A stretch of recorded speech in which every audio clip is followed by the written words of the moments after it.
Hello everyone, welcome back. Hope you're all doing well today. Happy Thursday. Today we're gonna we got a trio of Mopar cars to be souped up, heavily modified. It's gonna be really nice. I'm looking forward to it, especially that Hellcat over there. That Hellcat is gonna be very nice. Hello, welcome Drag Racing Gaming Crew. Hope you're doing well. We got a bunch of Mopar cars. Gonna be souping them up, trying to get them as fast as possible. The first two that we're gonna be working on, the Barracuda and the Challenger Hellcats, while they don't come with any engine swaps, their base engines do make a very respectable amount of power. And we're gonna be souping up. We're gonna be tuning them up even further. I'm gonna start, of course, with the lovely Barracuda, the very fast fish. How you doing today? I've seen you've been playing a lot of Race Room and everything. How has that been going for you? How's the sim racing life been going? It's addicting though. Sim racing is. But it's also very tricky. A very steep learning curve. But it's so much fun. Anyway, let's get this junk out of here.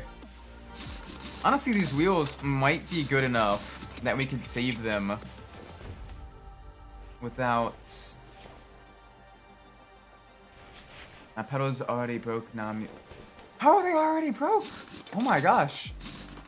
That shouldn't be the case. That shouldn't be. They're not broken. There's the brake and the clutch. So the brake and the clutch work, but the gas pedal it doesn't. Huh. That's interesting. I mean, of all the pedals to go, though. I mean, because it sat for like a year. I mean, maybe, but I've had my rig for well over a year now, about a year and a half, and it's lasted me surprisingly well. No major mishaps. I checked to see the connections on there. See if maybe one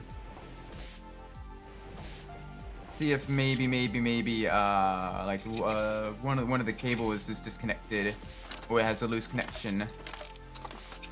Alternatively, I'd see about maybe updating, see if we can update the firmware. Those might be the best two course of action. Jeez, that's rough. That is dreadful. Thankfully, though, you're at least able to bind that to a button, but even still, you learn to brake with the pedal, and then you know use the throttle with the button. Kind of make things a little bit tricky. There we go. Get that all out of here. Oh yeah, we should probably remove the fuel tank and the fuel pump as well. Boop. Now, like the gas pedal literally. Oh, literally broke. Okay, that's even stranger then. Because normally it's pretty. Usually they're pretty durable. What pedal assembly do you have? Is it like Logitech, Dustmaster? Sorry if I'm asking all these questions. That's very strange. I've never seen it just outright break like that. Because they're usually designed for fairly high amount of force.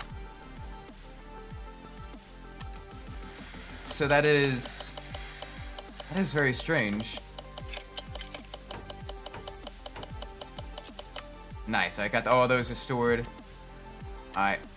So let's see here. What tires are we working with here? The tires we're working with here are 215. They're gonna get much thicker than that. 70 R15. Okay, so I'm gonna think. Give me 1 second. Size there. So 215. I think I'm just gonna get the new OEM pedals from the wheel, and since right now I'm actually saving to get a 279 wheel compared to this. This being 109 actual summer. Okay, yeah. Granted, it's definitely a bit of a pricey investment, but it is so much fun. So definitely, if you're looking on planning like do this long term and everything, definitely recommend getting decent quality equipment up front. So it does help a little bit, at the very least with making things more consistent. It does help with consistency. It doesn't make you fast, or just makes you more consistent, which is a big kind of misnomer that people mistake it for sometimes. Okay, so it's an outside diameter of 26.9. So I don't say go 255, and I do this at 60. 60, not 6. That's 27.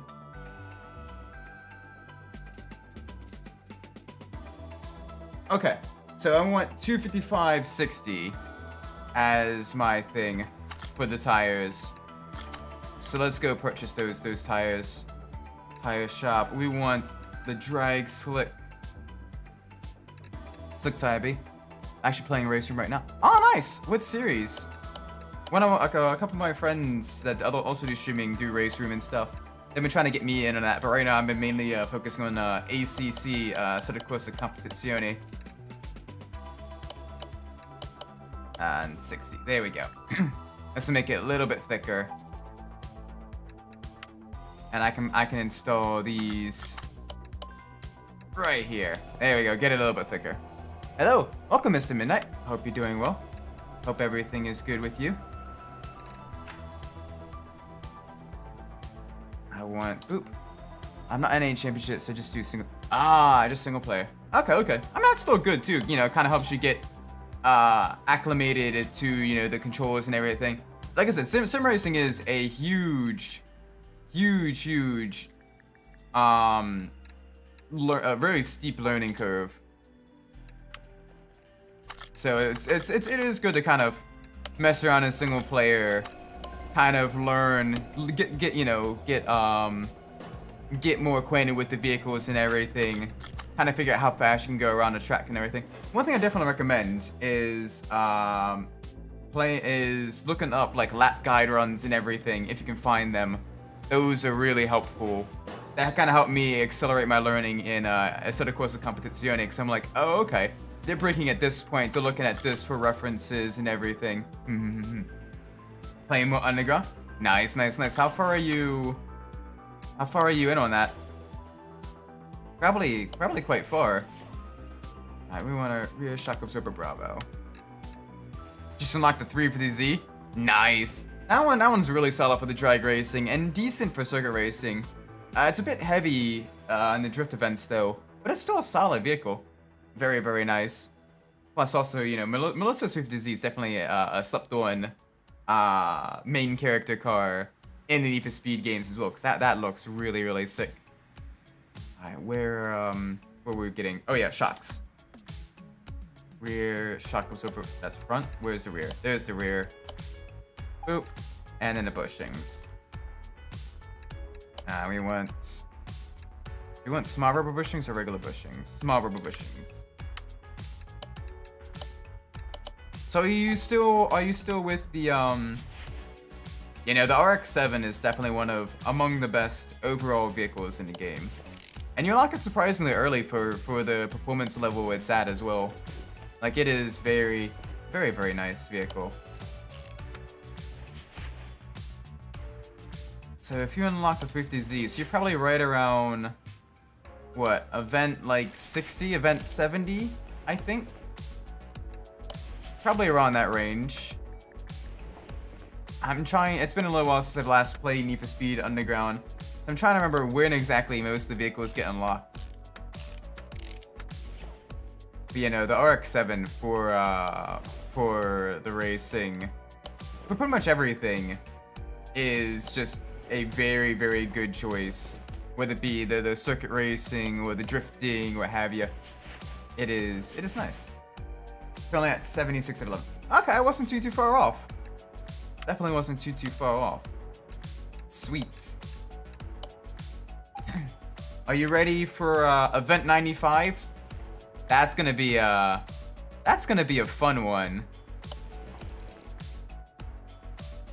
Underground on GBA is really good as well. Really? Alright, I have to try. I kind of want to try out some of the handheld games as well. That'd be kind of an interesting playthrough to do. Is to do a lot of like the GBA games. So I know, kind of want to torture myself with the first Midnight Club on the Game Boy. Cause that one I did play as a kid, and that one is not good. It is very, very much, not that great. But it's kind of fun with just how, you know, how difficult it is. Think you got a solution for Event 95? Alright, what's the solution? What kind of devious trickery are you gonna be up to?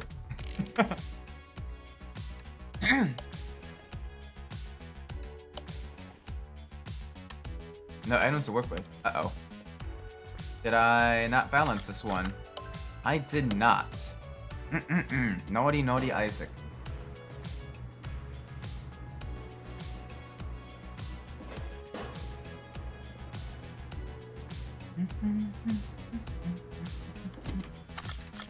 Alright. Oh, look at that. It just barely sticks out from the fenders.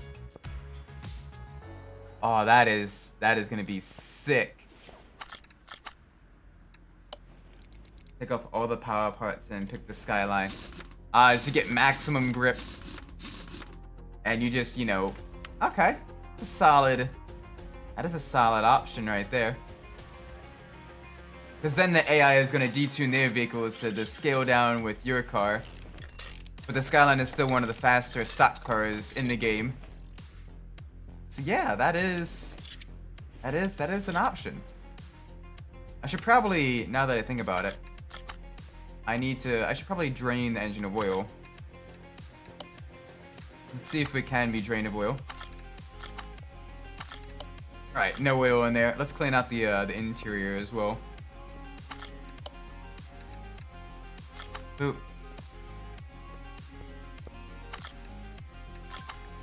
There we go. That'll make the interior all nice. That'll make the interior all nice. Okay, so now we can lower this.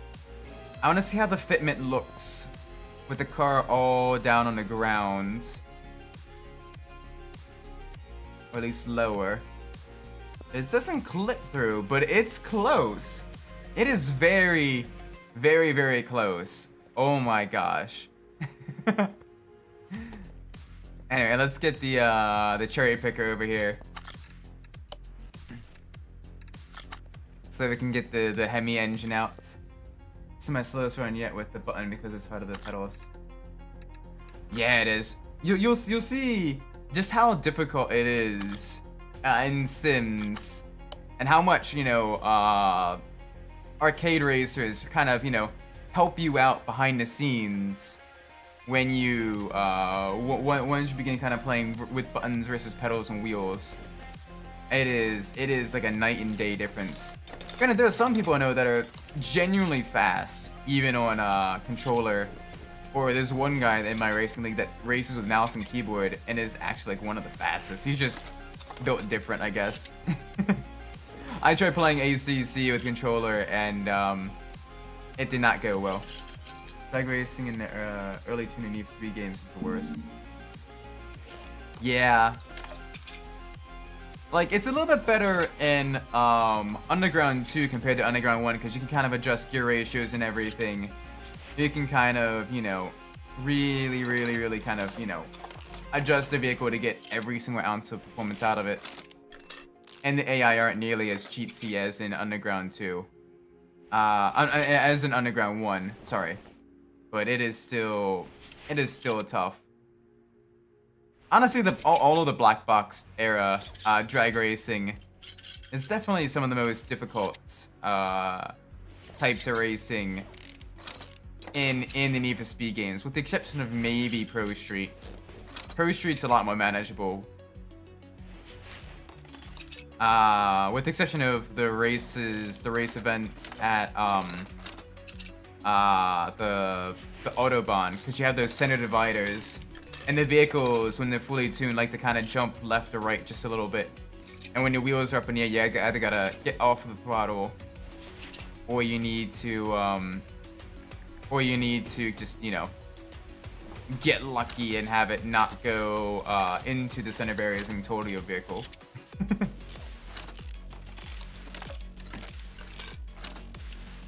Ooh, alright. Got a lot of different custom parts here. There we go. Drag racing was one of the few things Pusher did well. Yeah, because you had multiple heats to kind of set the best time. And you could lose the first two, but as long as you did really, really well in the third one, you still had a high chance of winning and everything. Plus also you had the wheelie competitions, which was a great addition. You had the half and quarter mile drags as well. It was just very, very solid. Like they kind of added a lot more depth to the drag racing, while also removing a lot of the BS, the cheatsy moments. Which honestly is why like drag racing and Pro Shoot is probably one of my favorites of all the Need for Speeds. Pro Shoot probably has my favorite of the drag races. It's impossible to get a perfect launch in Underground 1. Yeah, it's easier with a high grip rear wheel drive car or any four wheel drive car. But even then, you gotta be like really, really on the ball. I usually aim just a little bit high in those higher grip vehicles, because a slight bit of wheel spin is better than bogging down.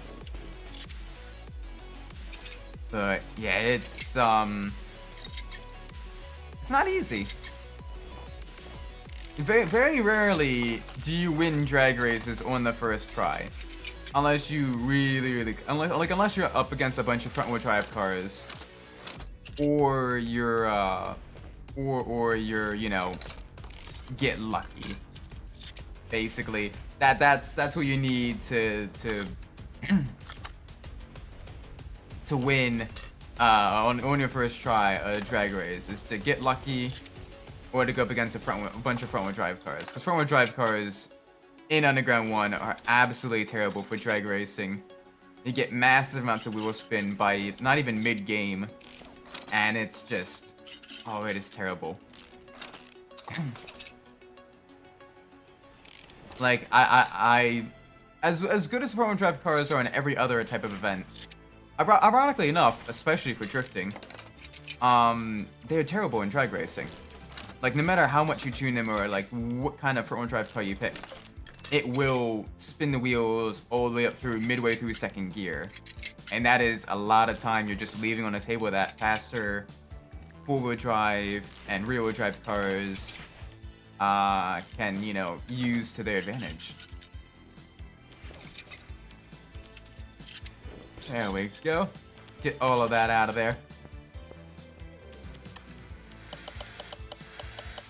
No crunches.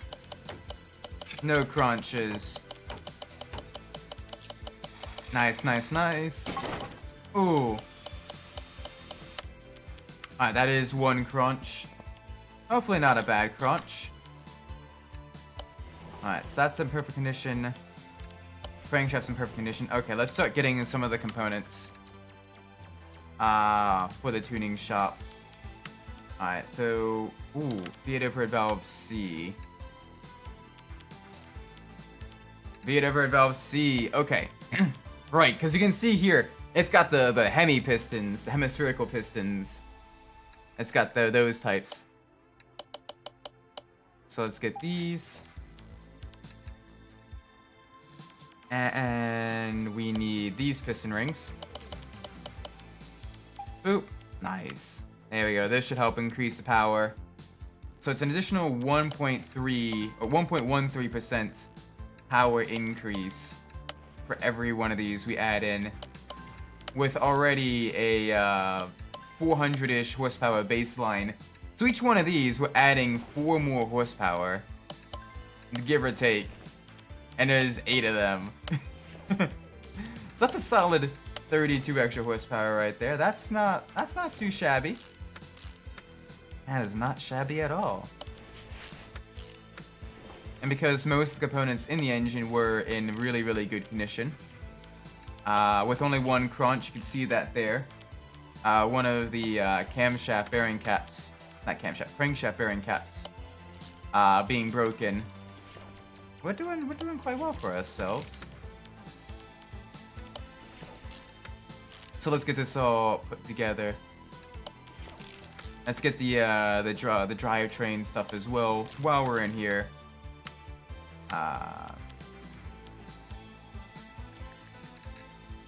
Crankshaft bearing cap. We just need one of these.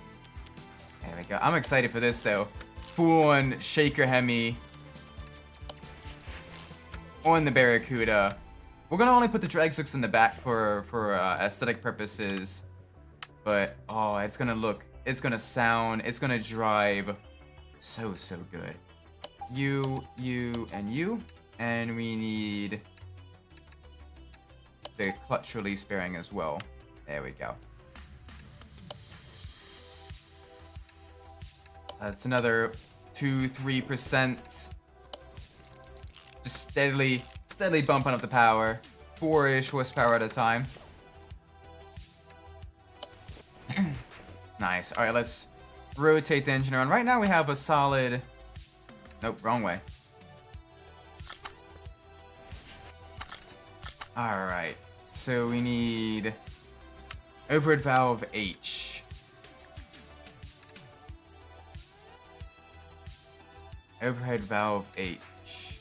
V12, V8, overhead valve H. Yes! We get the custom parts for this one. Alright, so we need 1A. And we need 1B. V6, V8. Overhead valve H. There we go. Super expensive though. Holy cow. That's $5,000 right there alone. Just for performance cylinder heads. Oh, this is gonna look nice though. With the custom heads. I like the fact that on all the other custom parts the springs are red, but on here the springs are instead orange. Let's get a camshaft. Camshaft V8 overhead valve C. And that one is also in. Ooh, this thing is gonna be fast. I am looking forward to this. Alright. So let's get the cam gear. And let's see what timing chain we need, because that's also something that we can't... I'm a dummy. Something else that we can't repair. So let's get some of these components. That's overhead valve F. Overhead valve F. V8. Overhead valve F. There you are. And this should be ready for installation. There we go. There we go. This is exactly what we want. Alright, so let's get the oil filter as well. It's the V8 instead of the V8 overhead valve, so we get the yellow filter instead. Let's get some of the front components all nice and mounted. Alright, so those won't be able to be repaired. All of the arms. Do you know how you can get multiple unique spoilers in an underground one? No, I didn't know that. How do you do that? How do you get the multiple unique spoilers? Oh gosh, so many intake manifolds. Okay, which one is this one? Overhead valve H. V10, V8, V8 overhead valve H. There we go. We got a custom version of this as well. Don't mind if I do.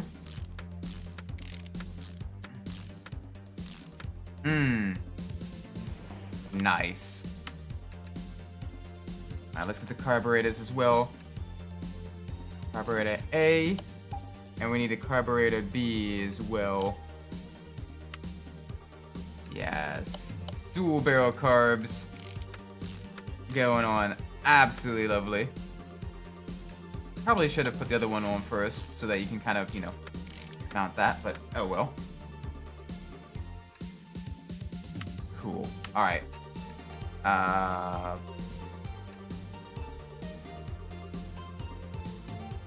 get the air filter for the CUDA. And let's get the air filter parts as well. So we need base and we need the cover, because both of those I don't think can be repaired. You have a non-hatchback fire, choose the katana. Then you get the non-hatchback version of the katana and dual GT, the hatchback version and dual GT. Oh, cool! I didn't know that. So before you do that race, you just have to switch to the hatchback car. Alright. Nice. I didn't know about that. So that does allow you to at least kind of mitigate one of the issues where you can't get all of the unique parts. Interesting. I need you. I need you. I need you. And we'll figure out the ignition wires in just a bit. But let's at least get this part of the ignition system all nice and put together. I have to use it. Oh! Duh. I'm sorry, I misread that. Gotta pick the non-hatchback car. Sorry about that. Thank you for the correction. That's on me. Alright, we need 8 spark plugs.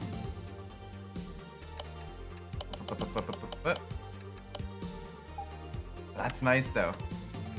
Which is weird because the katana, I usually don't pick the katana because I'm not a big fan of the way katana looks. I usually like going for one of the carbon fiber rear spoilers instead. If my memory is correct, and that the katana is the one weird looking, like super curvy spoiler. But yeah, no. This is nice though. Thank you for that information. Definitely appreciate it. If I'm being honest, Duotech looks the best. Let me look up Duotech.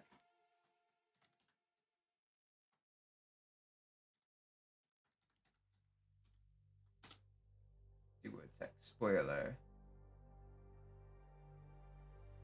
Yeah, that's usually the one I go for. Is the Duotech spoiler. Yeah, in most vehicles anyway. It just looks very solid. It looks kind of like a nice standard, very simple GT wing. Gosh, what pushrod do we need? F. We need the Foxtrots. And we need 16 of these. And, oh gosh. Do we need H? I think we need H. Yes. 2 of those. And that should be it for up top. Let's begin getting these all in. I just realized that we missed the other ignition coil as well. We need the ignition coil Bravo. That's fine, we'll get to that in just a second. This thing is going to make some massive power though. It already starts with a baseline of 400 some horsepower. And it's only going to get faster from there. Anyways, you now have the 5-star car. Sweet. So that'll get you on the cover of a couple of magazines there. And then if you do all the unique upgrades, and then all of the tier 3 visual upgrades as well, that'll get you on a custom magazine. And you should get that pretty close to the end of the game. Nice. Okay. Let's see, ignition wires. Let's get these. Ignition wires H. V8. Overhead valve H. There we go. And ignition coil Bravo. But yeah, no, definitely feel free to post screenshots of the car as well in the Discord. I don't want that one. I don't want that one. I want the other ignition coil. Give me the good one. There we go. There we go. Arm A, arm B. Get this all mounted in there. Alright. Let's make sure we get all the nice performance upgrades. Alternator. And the power steering pump. V8 overhead valve F. Let's give us just a little bit of extra horsepower. 6 extra horsepower there. I need the inline 6 alternator. Whoops. Let's give us another 6 horsepower here. Probably more because it stacks on top of each other. Alright, we need the exhaust manifold. Exhaust manifold. V8 overhead valve H. 2 of you.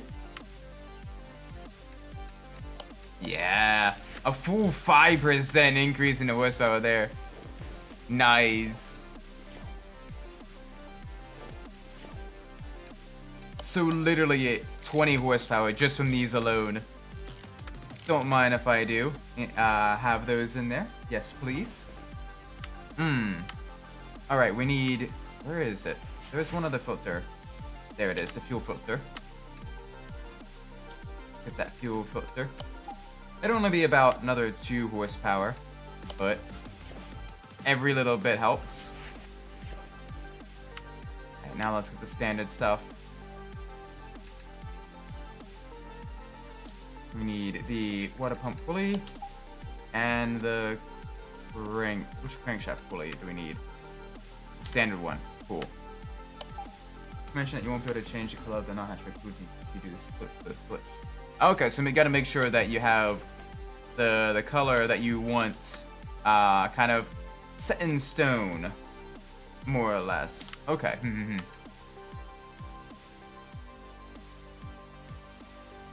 Alright, serpentine belt. V8 overhead valve C.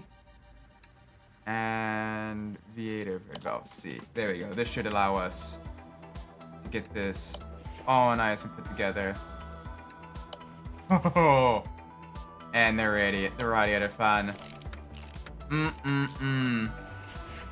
It's looking good already. It's looking very, very good already. Wow.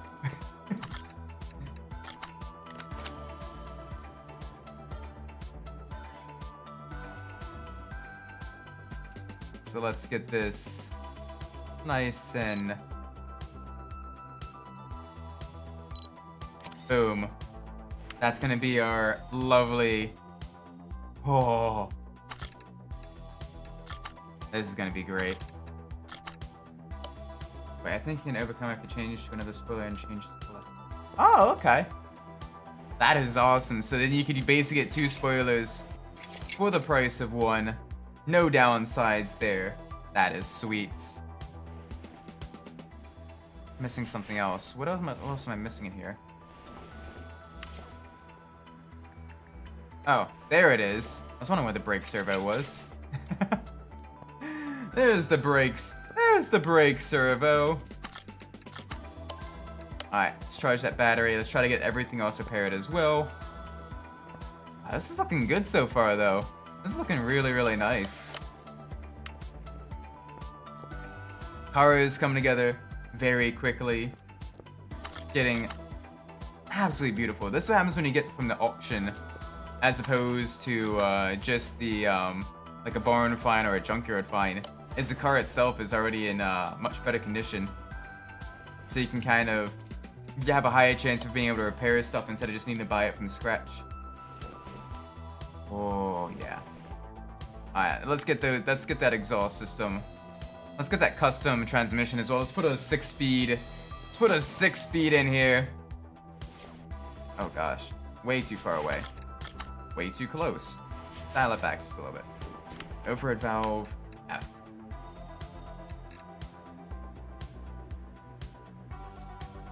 There we go. Boop. So let's get this installed into here. That way we have all the gears, because this thing is gonna fly. I am excited for this. Alright, back off just a little bit, game. Although the rear muffler is gonna be a little bit strange. So let's see if we can't get a rear muffler for the Hemi Cuda. That's from the tuning shop. No, we can't. Alright, cool. We can get a middle muffler though, so let's at least get that.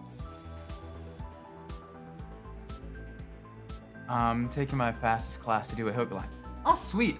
What is, just out of curiosity, what is the fastest class in race room?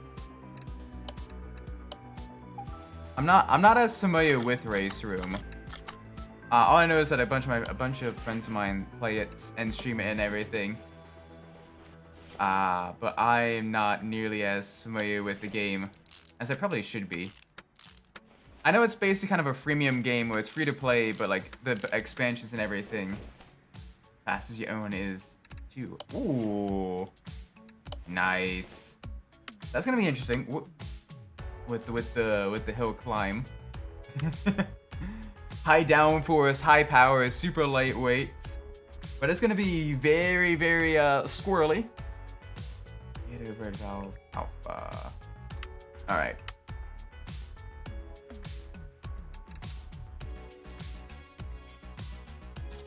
Front exhaust pipe.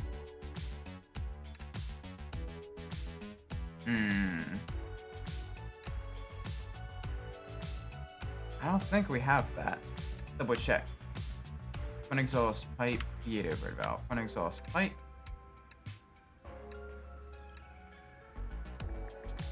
No. No, we don't. Dang.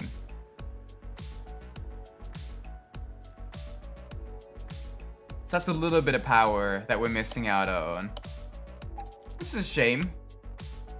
But that's fine. We at least get the middle mufflers. The middle mufflers are at least going to be, you know, a little bit higher performance. Alright. Let's get 6 gears in here. We want to dial this back just a little bit. 80. 110. 136. 8. Let's go right around 200. So let's dial you back. Let's dial you back.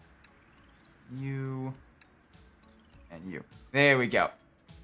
That should be good. That should be nice. So let's save the tune. Alright, time for the front. Time for the front now. Let's get these tires off the rims. Probably gonna go with some fresh vintage race tires or modern race tires. I might go with the modern race tires. So let's start disassembling this. So we can save the rims, easy peasy. And in the meantime, we can get all this assembled. Go on to Pacific checks. I have a long straight and I want to test that speed. Ooh. Nice. Let me know what the top speed you reach is. I bet it's gonna be really quick in the P2 car. If it's like LMP2 type car, those things are built for, you know, Le Mans racing and everything. So they can reach probably close to or well over 200 miles an hour. Very quick on the straights. All right, this has been disassembled. Let's do another separation. And let's get this side out. Oh, it was so close as well.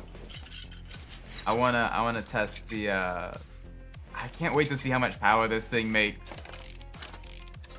If these Mopar cars start making some crazy amounts of power, I'm gonna be a little bit scared.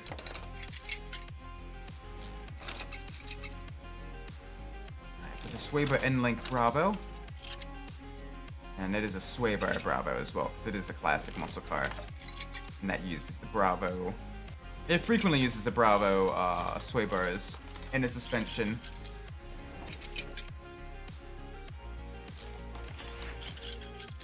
Let's see what we can do as well with the paint job. Thinking of maybe doing a nice, like, passion pink. What was the... What was it actually called?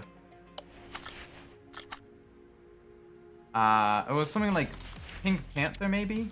What was that pink Plymouth color? What was that called? Can't remember off the top of my head. Alright. So let's see here. We have a vintage race tire. 215. What's on the front? 215, 70, R15. Okay. Cool. So let's get that. We can get those same tire sizes here. And we're gonna do with you, the race tire, 2 of you. 15. 15, profile 70. There we go. That'll be nice.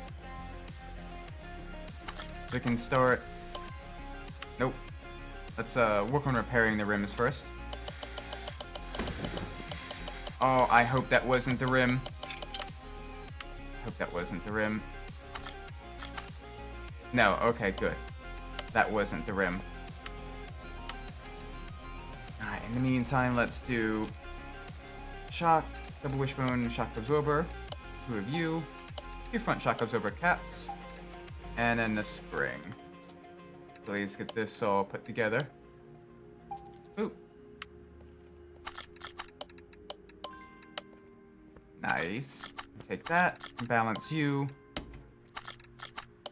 This is gonna look really, really good on the car with the full-on slicks in the back, and then the almost street tires on the front. It's gonna look almost like a street rod. Probably won't affect performance too much as well. Usually. Usually. Pushing. We want 12 of you. Take you. Balance you, and what else do we need? 2 hub caps, 2 hub bearings, sway bar, tie rods, and what else do we need? Brakes. Guaranteed to need the brake discs. And we're guaranteed to need the pads. Whether or not we were able to save the calipers, that it remains to be seen. But that should be most of what we needed.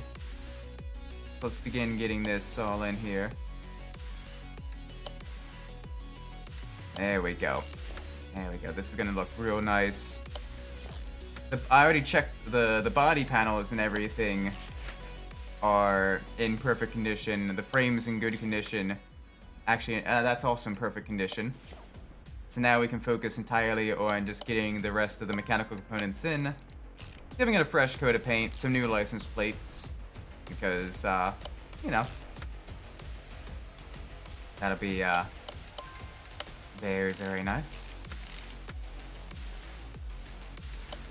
And then dyno testing, and then taking it to the drag strip. Just to see what the 0 to 60, what the quarter mile, what all of those are. That is front wheel hub. So let's go get another one of these, because that was one of the things that crunched. That gave us the big crunch, big crunchy crunch, the munchy crunch.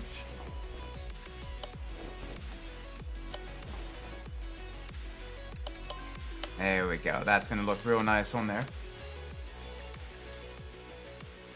And of course we need the tie rods, all the steering components on this side, so that we can get the more modern racing tire. Yeah, that's gonna look real nice.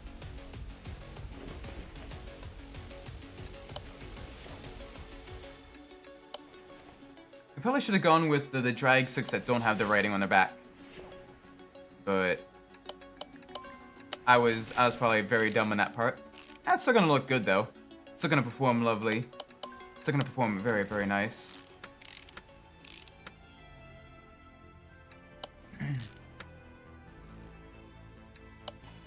Nice, there we go.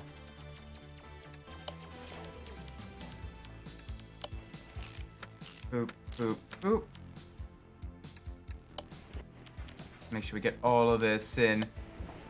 I'm excited to see the power in this thing. I'm especially excited to see the power available on the Hellcat. Because that thing, I imagine, gets quite a bit of modifications as well available to it. So that one's going to be really, really nice. Alright, there we go. Alright, global parts condition. That is nice. Let's lower it down. Let's give it some fresh plates. Because Wisconsin plates, are you kidding me? Let's see what other plates we got.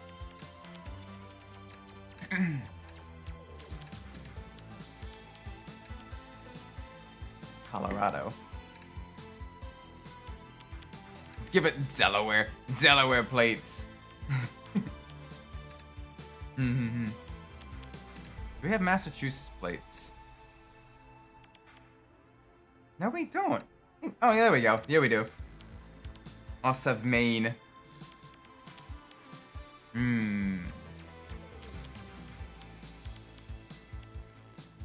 Let's do some Maine plates.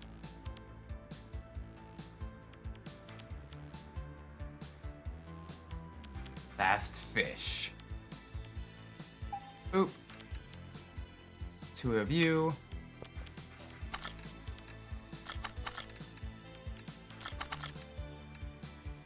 Yeah, let's get you out of there. Let's get the new plates on you. Gosh, look at this car though. It's gonna look, howdy, looks lovely, but we get to see what it's gonna look like when we paint it as well. Oh, we should probably I just realized we should probably, you know, fill the engine with oil. That's kind of important. Gosh, it's getting on the shaker part of the hood. Whoops. There we go. Let's take it to the paint shop. This is gonna be. I wonder what options we have here. What livery options as well.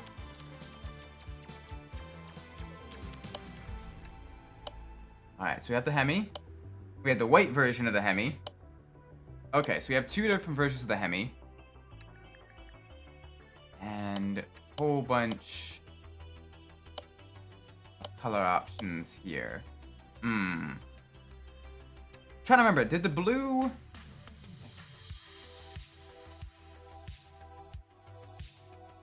Did it come with the white side or the black side? The Hemi Cuda.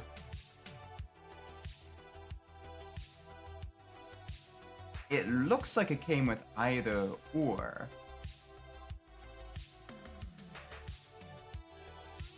I might go with the white. Sending a video the first simmer gets really bad. Oh no. As current one. Hey, I mean, to be fair, my first rig was an office chair. It was an office chair. A G29 that was clamped to a desk. And a 2-pedal assembly that I got for super cheap that was duct taped to a cinder block. So that it wouldn't slide all over the place. So it's probably, we all got a set somewhere. Mine is worse. Oh no. Oh no. That looks really good though. Oh, Isaac. Hello Fonzie, hope you're doing well.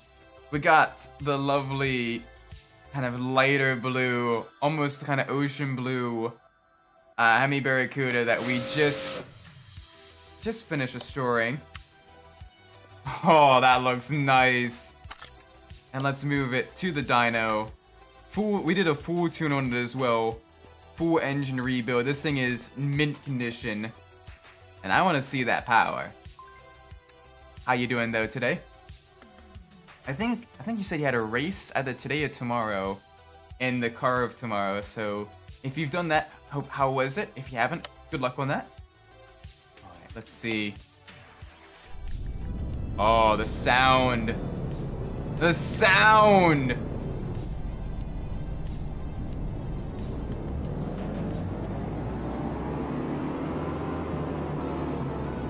Oh, 742 horsepower. That's without any kind of forced induction. That is just pure engine. And that is a scary amount of horsepower. Wow. Woo. That is nice. Alright, I want to see. Doing good race at Talladega for a few laps today, but set up park, it's a test stuff to do. Makes sense, makes sense. Sometimes, you know, you don't have, yeah, it's just not your day. You're not really feeling it. You want to just kind of, you got a lot of other stuff to do as well. Makes sense. Still though, glad you're here. Hopefully I can provide some entertainment for a little while. We're gonna be doing a full tune of that Hellcat in just a little bit. Once we do a speed test of the CUDA. Oh my word.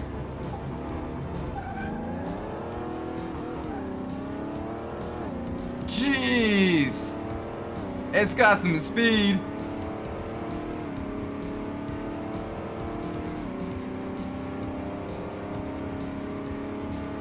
Wow. I think it'll definitely reach 200.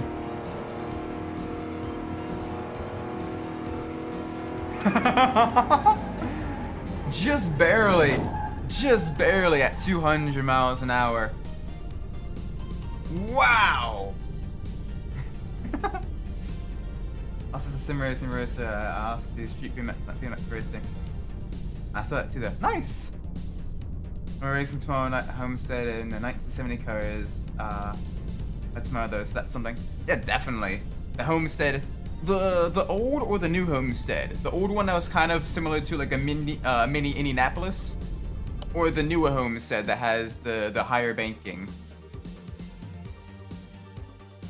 Not joking. There's more money in the BMX bike than this, right? I mean, hey, look, y'all gotta start. You got to start somewhere.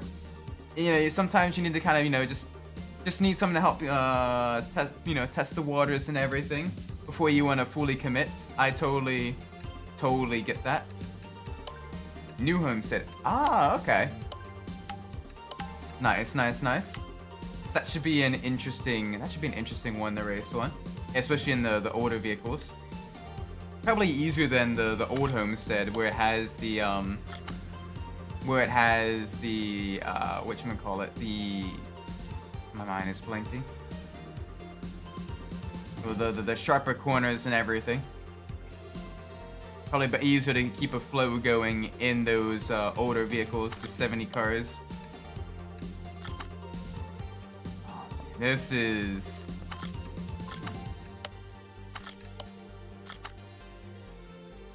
Like was 375. My sim rig was only 109. Jeez. Hey, I mean that's good. That's a good starting point though. But then spending, you know, multiple thousand, and then realizing I don't like this that much. So definitely a good idea to kind of, you know, test the waters and stuff. Oh, moment of truth. Oh wow. So this is gonna be interesting. Getting this all fully built. I've heard that this one, it does get really fast. Nah, I love it. I've been doing it for 2 years, but just don't have enough money. Oh, okay. Okay, that makes sense then. Yeah, that's like on saving it for the new one then, because battery. May as well put that over here. Don't get me wrong. That is one of the benefits of being an adult. Is you do have adult salary and everything. The downside is you also have adult expenses and adult things that consume a lot of time.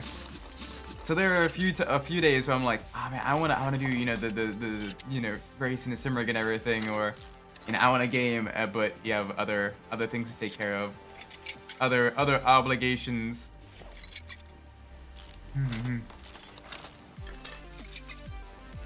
Oh my gosh, yo, this is gonna be nice. I think I'm gonna keep the SRT rims on this though. It looks really good.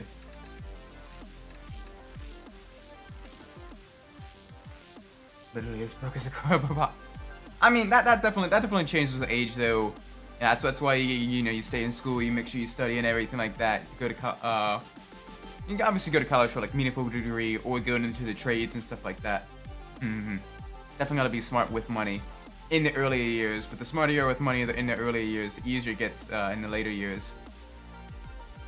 Alright, so this is 275, 40, R20. Dang, those are some thick rims. Extra thick rims. Alright, let's try to get as much disassembled as possible. Just got the skyline. Nice, you're making some serious progress through this. So you're probably in the mid 80s events now, I think. Like 83, 84. I'm gonna get $50 once because you do a lot of chores. Yeah, that definitely helps. Trying to find other ways to increase increase your income and everything, reducing expenses, kind of planning out what you want to buy and when. All the spreadsheets and stuff like that. Definitely helps. Good. It's a good practice to get into when you're younger, and it will help you as an adult, kind of with the bills and the budgeting, what you need versus what you want. 80 out of 11. Okay, it's a little bit earlier than I thought, but still nice. Oh my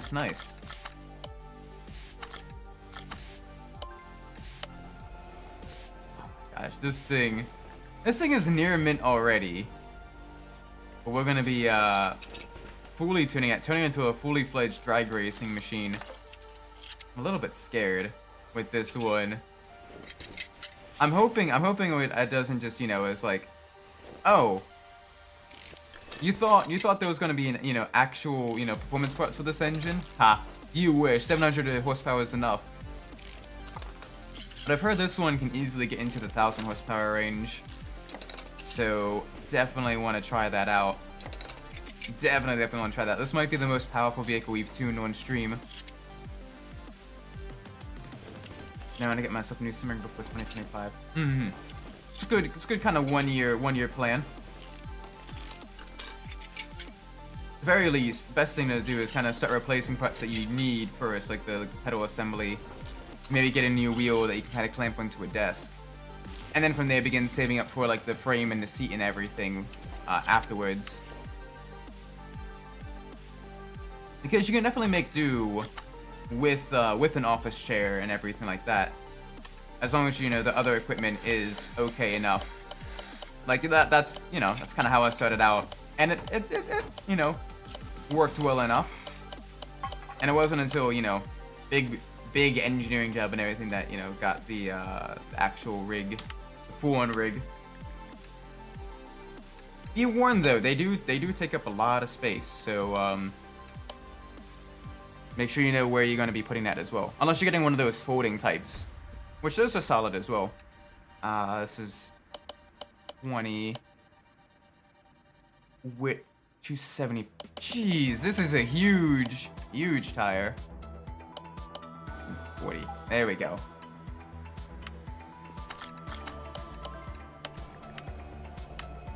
All right. Let's get the fuel pump. Now what I plan to do is save up, since I've been for so long now, save quite almost All right. Best of luck with that. Make sure you know how much it's gonna all cost and everything. That way you know how much you're gonna be saving up for. If that's gonna be realistic. How much you can spend. Did I buy a fuel pump? I think I did. We'll figure out in just a bit. Take you, and then balance you. There we go. All right. What kind of bushings we need? We need at least 4, 5, 6, 7, 8. I think 8, and I think we also need 8 of the small rubber bushings. Super one is around $500 minus the desk. Okay, it's not bad. That's a solid beginner setup. If I may ask, what wheel and pedal assembly you're looking at?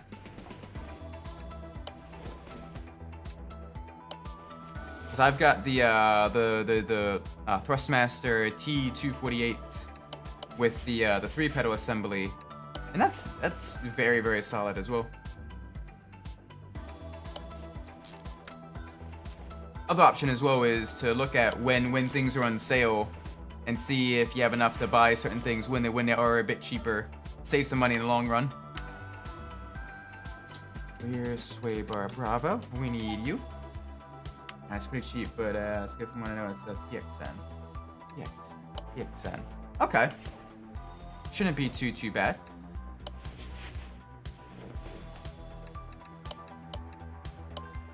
Alright, let's get all this installed. This is gonna be interesting. We need a rear shock absorber A.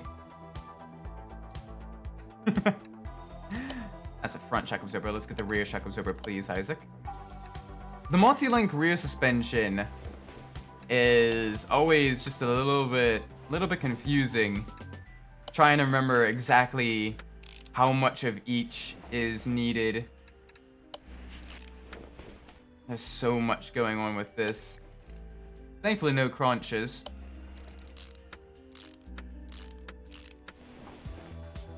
Alright, we need wheel hub bearings.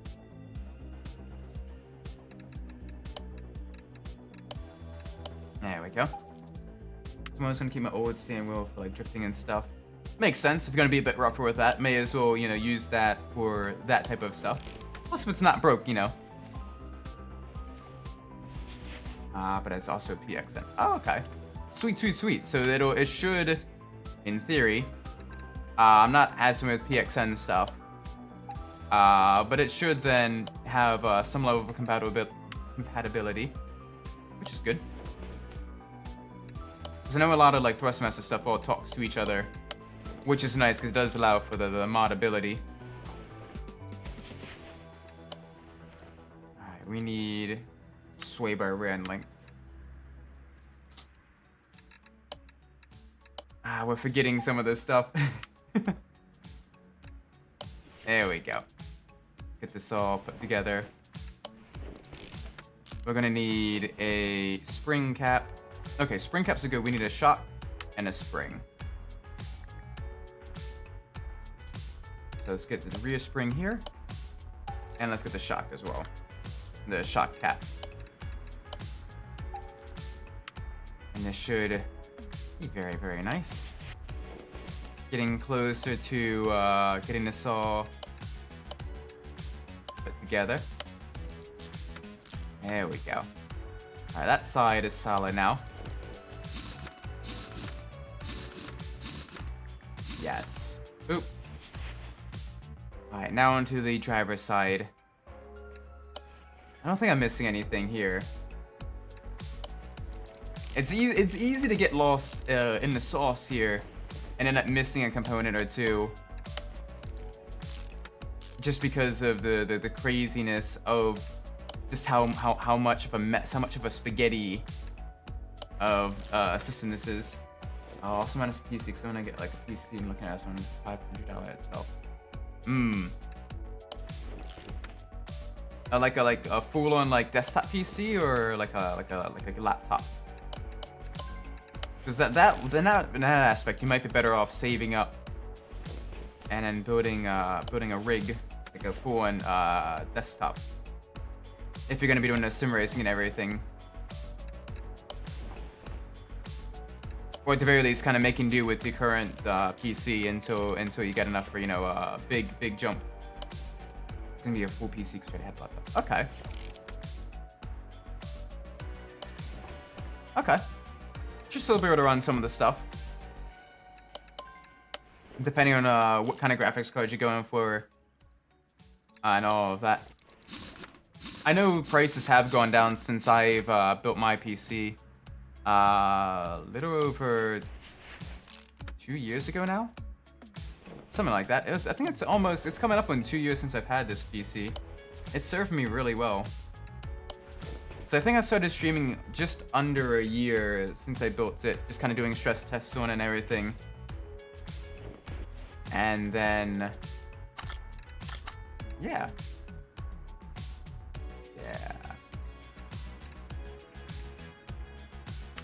Alright, cool. Oh, cool. I did have the right components. Now let's go up to the gearbox.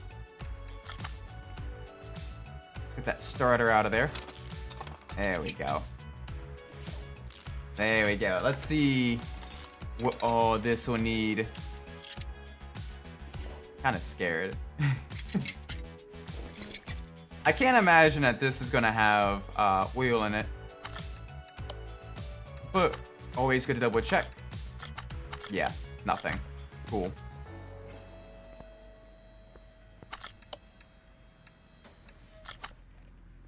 Sweet. Oh, this engine. This engine is going to... Oh, gosh. That is so much stuff. That is huge. That's a huge engine. Absolutely massive. It's, wow. All the idle rollers, all the accessory belts. Holy moly.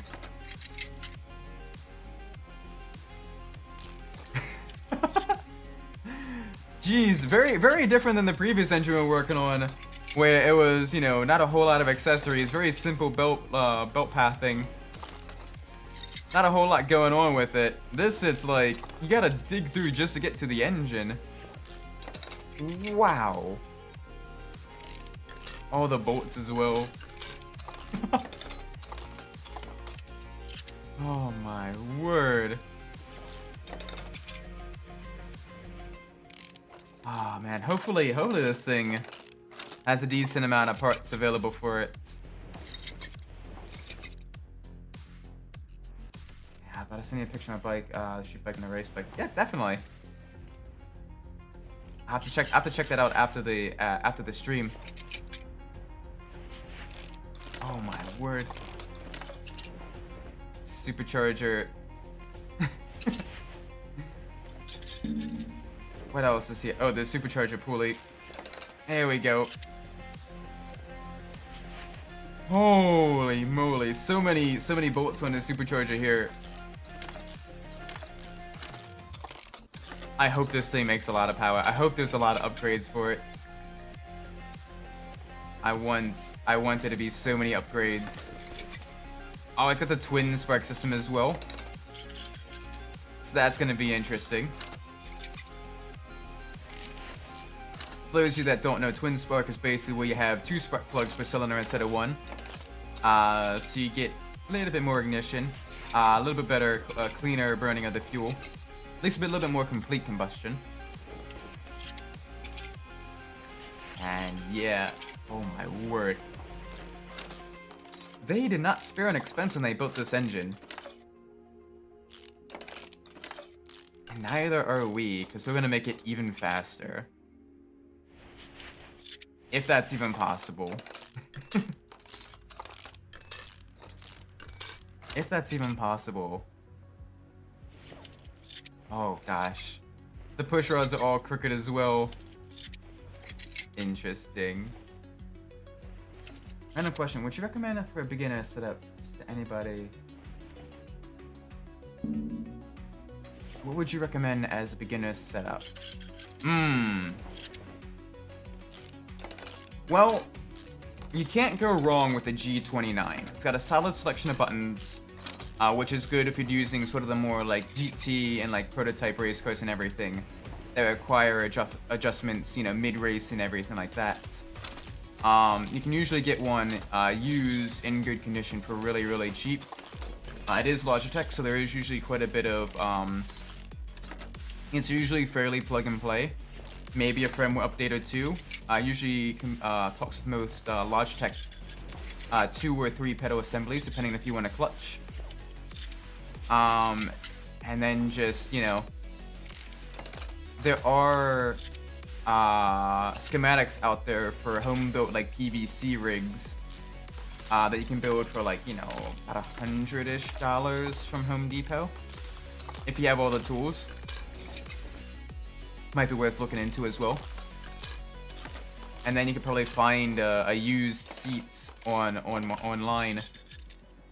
That's definitely if you're just kind of starting out as well.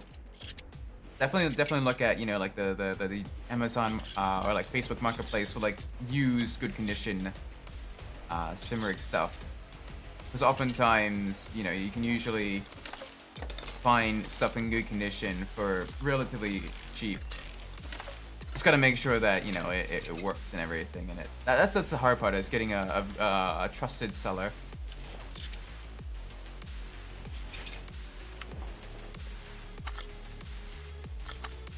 Plus I'm doing like actual track racing. If I get a rally game, I'm actually gonna put one of those sequential mods in the shifter and the handbrake. If that's the case, you may want to look at, depending on what mods are available for the PXN components, and what is all compatible with that. You may want to also look at Thrustmaster then, because Thrustmaster, they have a lot of accessories available for those types of racing, like the sequential shifters, as well as you have the Sparko handbrake mod as well.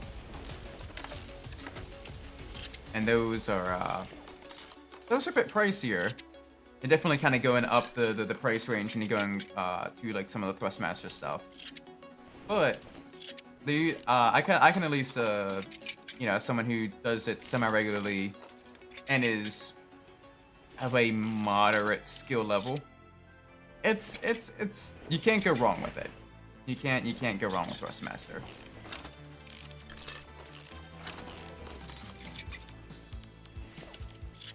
Like it's very, you know, very solid, especially for, you know, those of us that may not have the most, you know, technological computer knowledge and everything. A lot of that stuff is fairly plug and play. No crunches yet. Nice. Okay, no crunches at all. Okay, wait a minute. So I'm just gonna get a sequential shifter for it. Okay. Does PXN make, or is it compatible with the sequential shifters?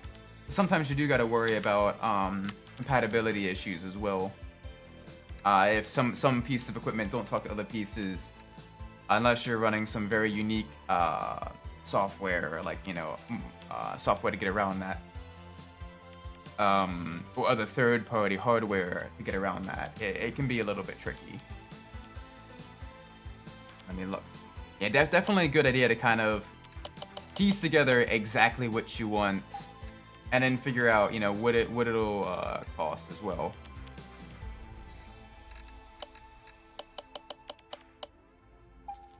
That way you don't end up, you know, spending money on stuff you don't need, or end up, you know, getting something else that sure is a marginal improvement, but then doesn't communicate with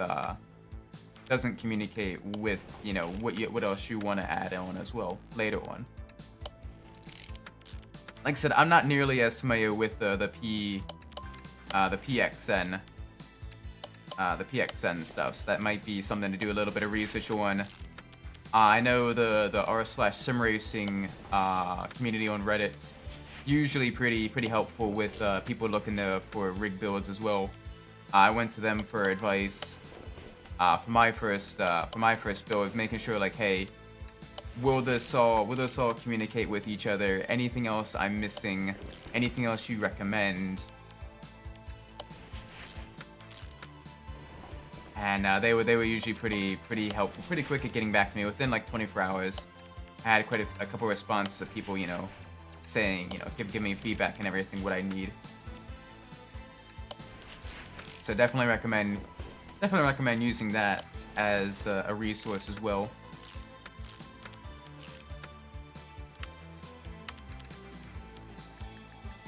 Alright. Got oil filter in here. And let's make sure we get the clutch release bearing. Let's get all of the gearbox stuff. Nice. Nice. This is gonna be... I don't want that. Get out of there.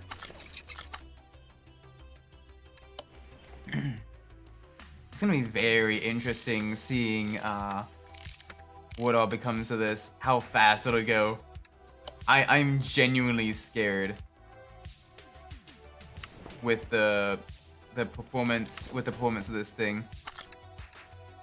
And we've barely done anything to it. We haven't even, like, you know, touched the supercharger. This has a supercharger upgrade.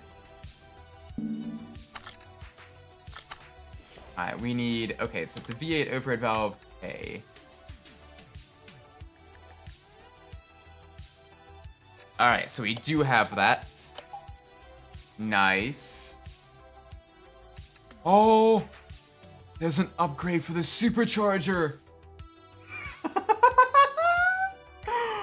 Oh, yes. Oh, this thing is genuinely going to be evil. We're going from Hellcat to Hell Lion with this thing. Then again, probably closer to a Hell Cheetah with how fast it'll run. Oh my word. Let's get the exhaust manifolds as well. Wow. We're gonna have double the spark plugs as well, so it's gonna add even more power to that. Oh my word. Yeah, let's get that supercharger on there. $3,700 for the supercharger. We're gonna be flat broke by the time we're done with this build. But oh my word, this is gonna be nice. Alright, let's get that throttle as well. Oh my.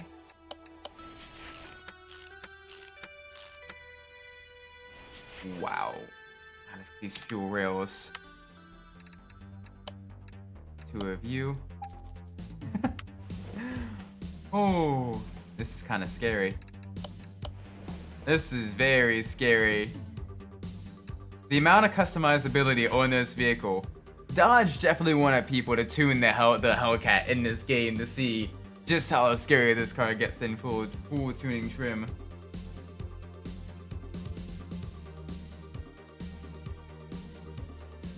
Holy moly.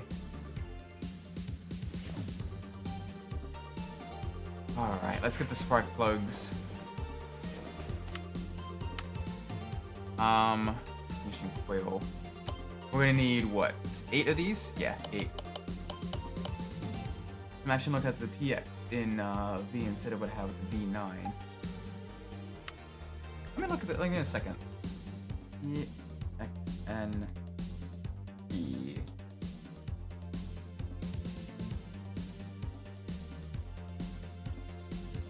Oh, the V10.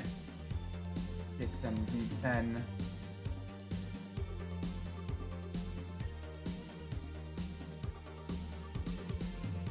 Ooh.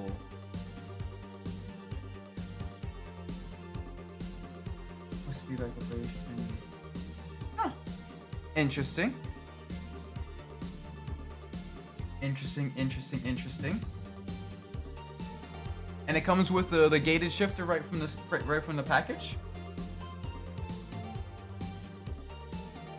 good it is. Definitely seems interesting though. Definitely seems interesting. Like I said, I'm not nearly familiar with the PXN stuff. I've never, no one in my, at least in my social circle, has used that before. But I'm seeing decent reviews on it. So maybe. I mean, if you're satisfied with the V9 and going for the upgrade there, might be worth it.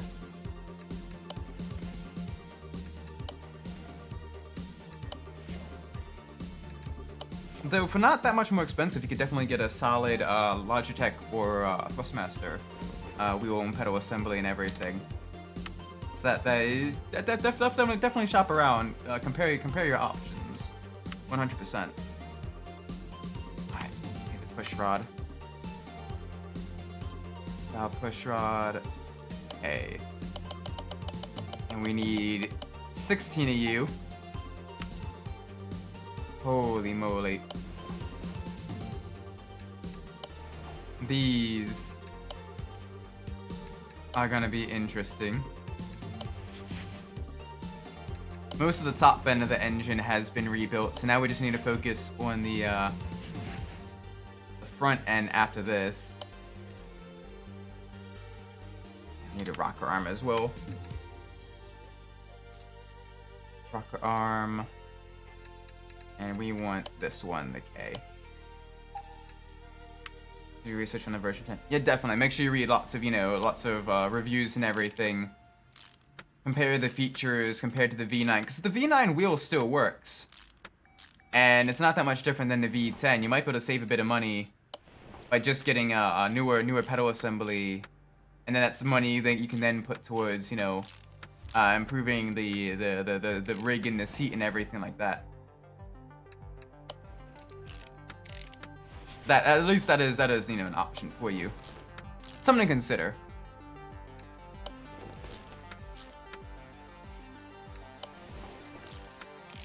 Oh, nice. Let's get that fuel rail cover on there as well. Let's get that fuel filter. Let's get a new fuel filter as well. Ooh. Little bit of extra horsepower. Never hurt anybody. That's probably hurt a lot of people, but Still. Let's get all this in. And each one of these spark plugs is another, that's a 0.7 horsepower. So each one of these is another single horsepower increase. So that'll be interesting as well.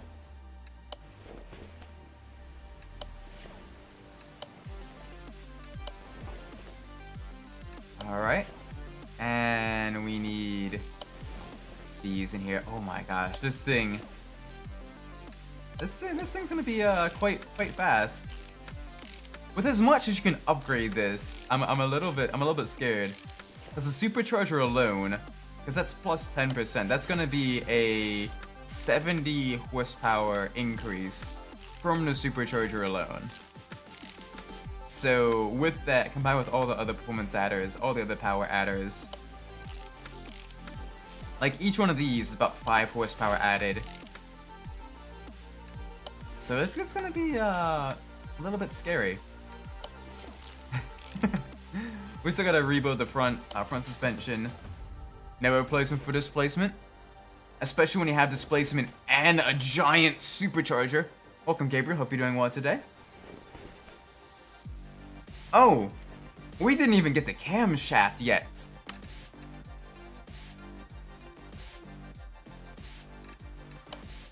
We didn't even get the camshaft yet. Boom. Holy moly. So that is gonna be some crazy power. So let's get this timing chain, because I know we need that. Where's the cam gear? There's the cam gear. Get the timing chain on there.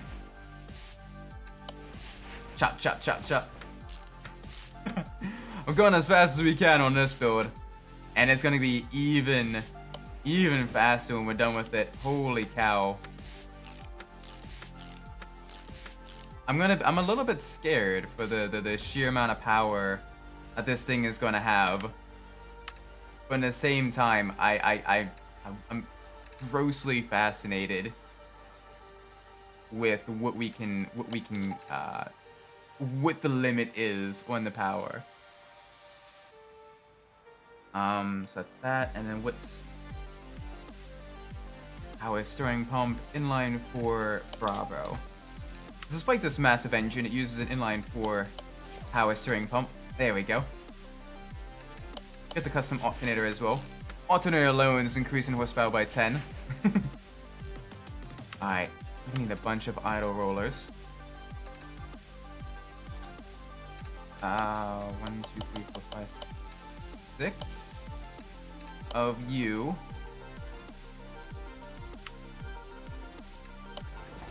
I think. That's gonna be a B. That's also gonna be a B. Okay. Now we need a crankshaft pulley. Crankshaft pulley. B8. And I think a water pump pulley. B8 over a valve. Okay, that one's guaranteed. There we go. Idle. So we need, I think, 3 of these. Thankfully, these aren't. These are pretty inexpensive. So we can just kind of go in, begin putting this all together. All right, so that's serpentine belt B. Let's go down to the serpentine belts. There we go. There we go. Nice. Let's get this in there. Let's get the idle roller. There we go.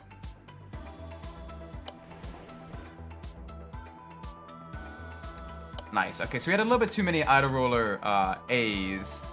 But otherwise, we're doing well. Tensioner. Sweet. This thing is going to be terrifyingly quick.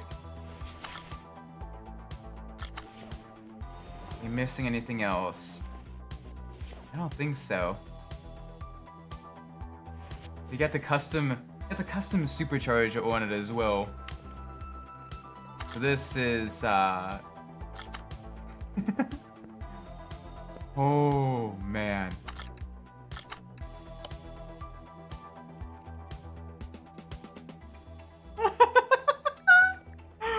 Holy cow. We haven't even gotten to the exhaust yet. I'm hoping there's some good exhaust upgrades for this. Alright, so that's overhead valve K. That's the middle muffler. Alright. So let's go here.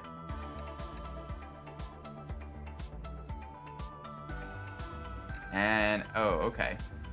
So nothing there. That's unfortunate. So that means we're gonna need the middle muffler. And there's gotta be a rear muffler as well somewhere. There it is. Boop. Boop. And boop. Okay, so no power added here. And we're gonna need that front exhaust section as well. Alright. There's none of that can be upgraded, unfortunately. To be fair, I doubt there is much that can be added over top of that. But you never know. Always worth trying it out. I don't want that. I want to go to the transmission shop.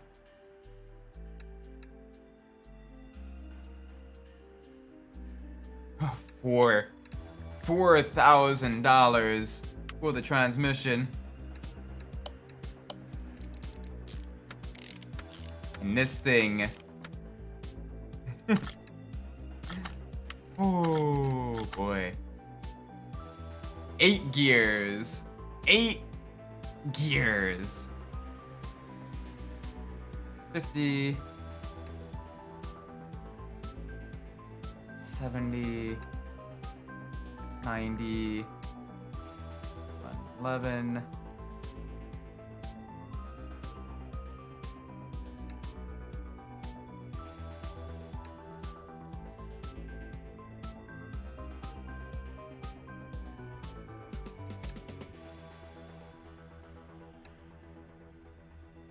Let's adjust this back just a little bit.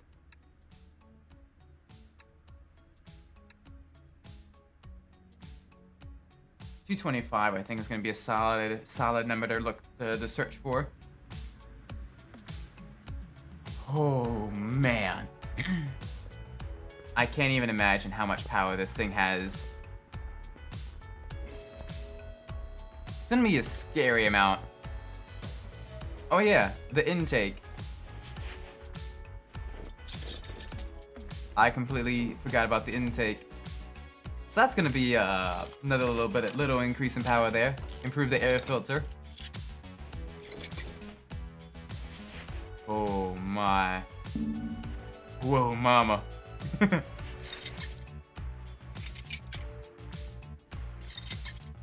Wow.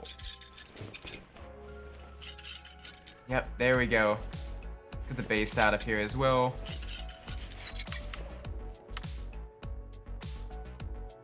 Alright. Let's get that air filter.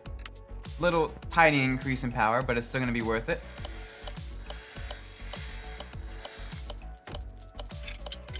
Nice. No crunches, no munches. Alright, let's get all this back together.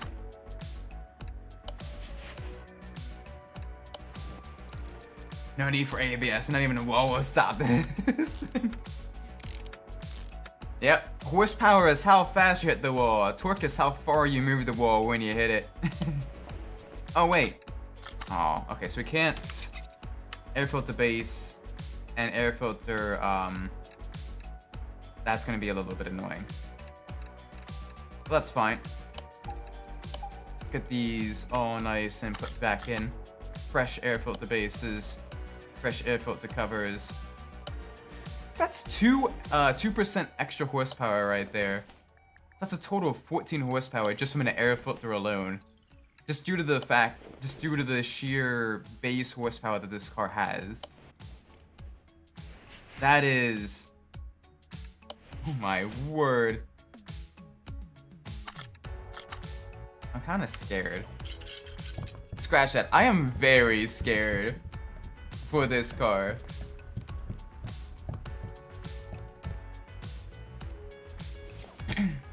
I wonder if this will be the fastest, or at least the most powerful vehicle in the game when fully tuned.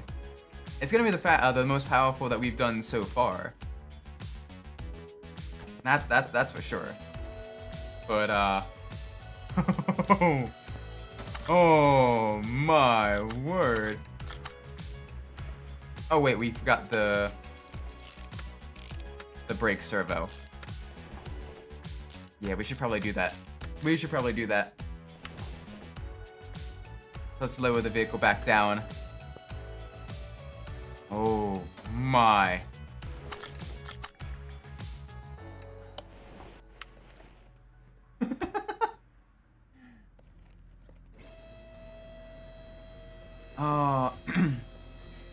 Are you scared? I am very scared for this thing. I am super scared for this car. Oh. Yeah. Yep, don't want to install. We want to separate. I may as well get the race tire as well. Remove the yellow splitter guards. 0 out of 10. Ah, you're aware of the meme. Oh my gosh, I can't believe people will still keep those on their vehicles. That's how you end up damaging the splitter, believe it or not. It's only supposed to be used for transport. when you keep it on during like regular road use, not only does it kind of mess with the aerodynamics just a little bit, but also it you know, grit and grime and everything, road dust and other particulates get trapped underneath, and it's basically like taking sandpaper to that front splitter. So you end up damaging your splitter if you keep it on too long. You're supposed to remove those pretty much immediately after getting your vehicle.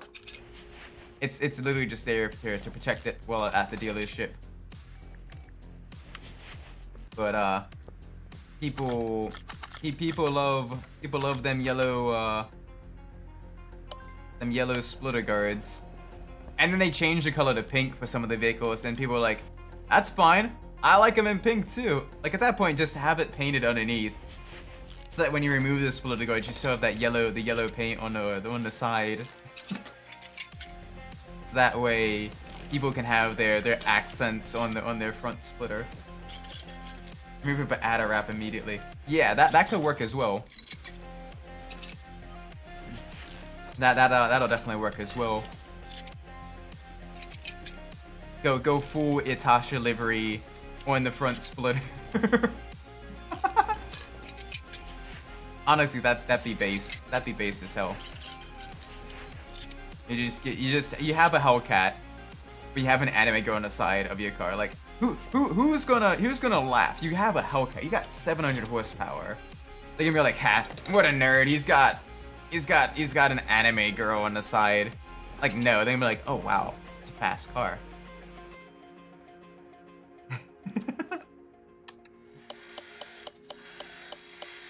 Honyan. Okay. If I ever play a racing game with a full like livery editor,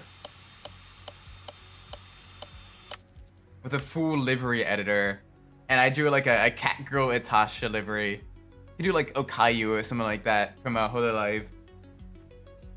The license plate has to be Honyan then. Listening to Tekken OST. Oh, nice. Also, welcome to the stream, Adachi.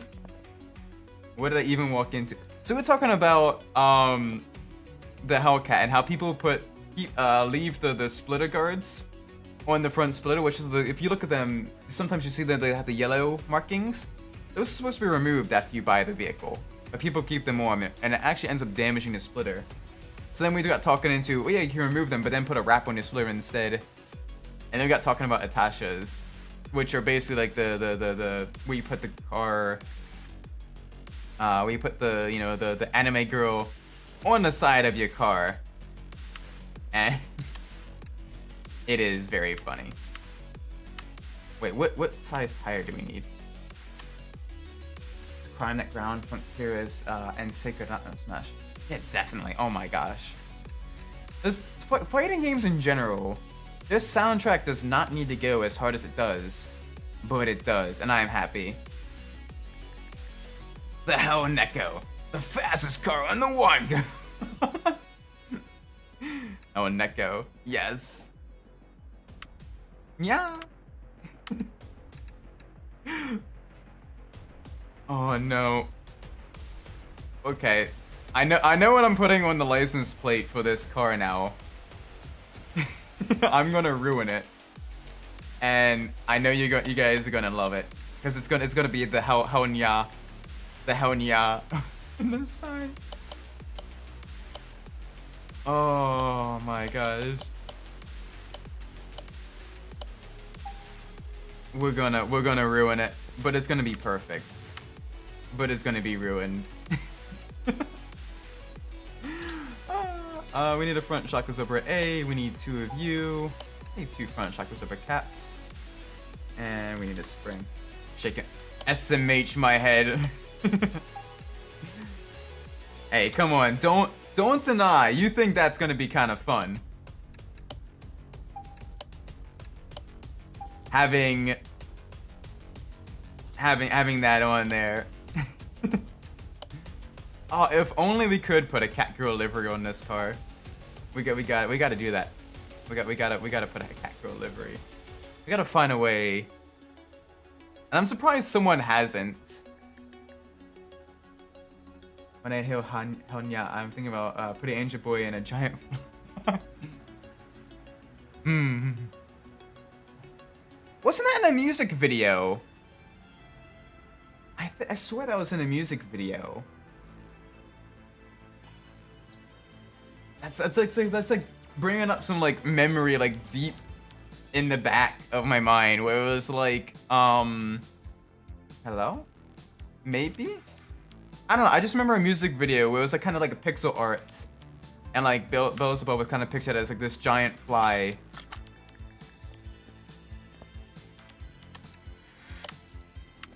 So I'm not too sure. Oh well, doesn't matter. I was. And the car has those Japanese car assistant voices, but she adds nyan to everything.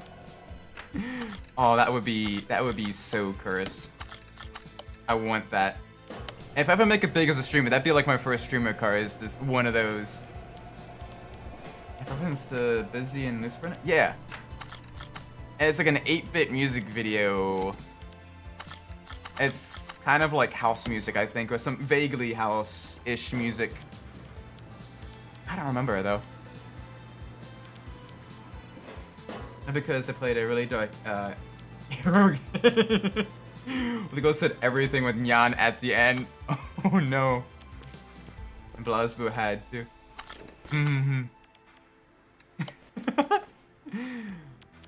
Oh no. The dark hero games. Oh no.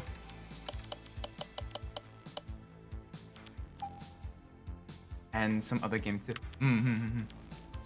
And Desuwa?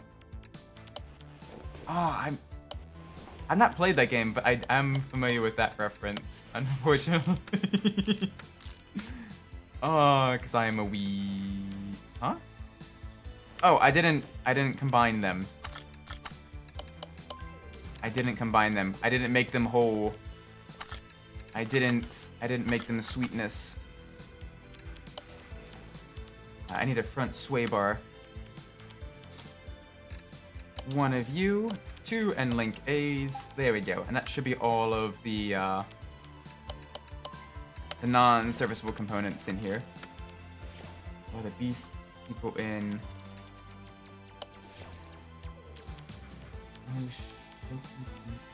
I've not watched that or played that. I'm not sure what that is. I apologize. I'm a little bit. It's weird. I know some like super obscure like anime stuff, and then like more mundane anime stuff. I'm like, well, I don't know what that is. Oh boy, Mushoku Tensei is an anime that is hated more than regular. Oh gosh. Oh no. What have I gotten myself into? If I may ask, why do people hate it? It's one of the great hated series next to Redo Healer and Dragon Maid. Wait, why is Miss Kobayashi's Dragon Maid? Why is that one hated? I'm not familiar with why that's hated. Mushoku, he's a. Oh. Okay, that's whoops.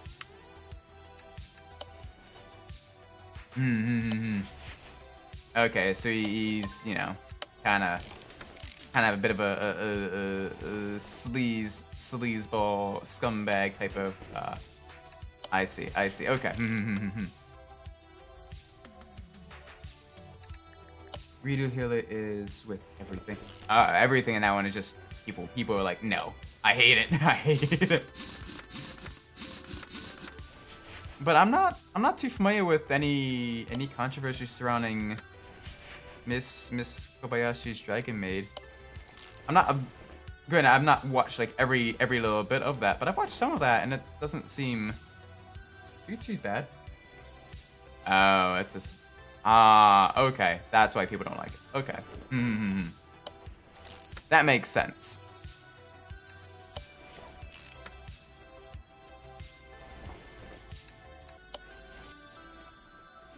That makes sense. Oh. Whoops. All right. That is very, very unfortunate. Oh gosh. Oh no. Oh no. Difficult Mushoku the grandfather anime is good, that's the problem.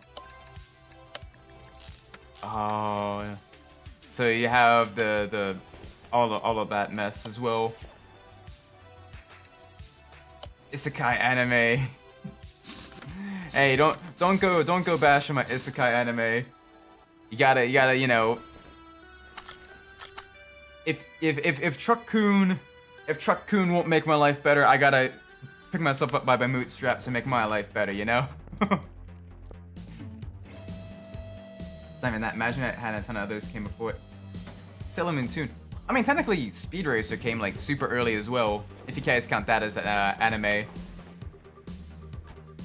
So that's, you know. I consider that like, you know, like a grandfather anime as well, Speed Racer. Cause that one was super early, and kind of fun as well. It's corny now, it's hella corny now, but I still love it for it being corny.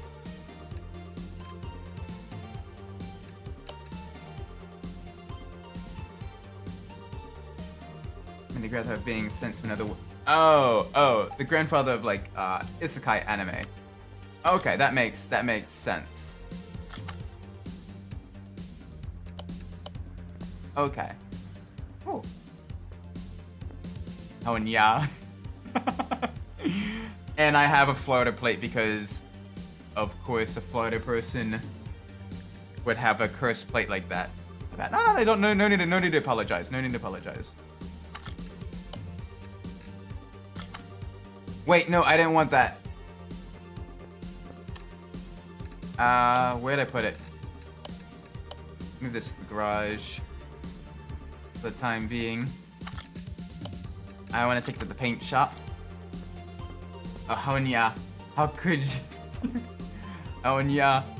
It's got the Florida plate as well, so it's extra cursed. Sorry to any Floridians. Ooh. Ooh, we can make it. We can do the red. Huh.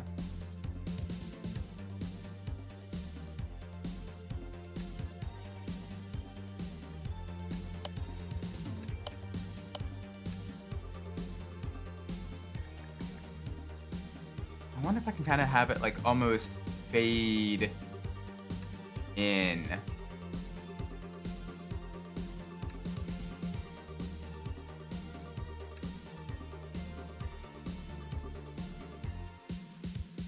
Where roughly does it pop?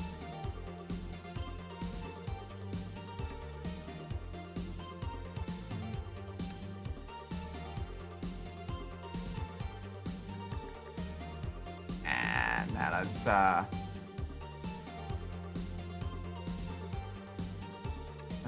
go with the pearl. Yeah, let's go with the pearl livery here. A vaguely pink Hellcat. Oh boy, that's gonna be so cursed.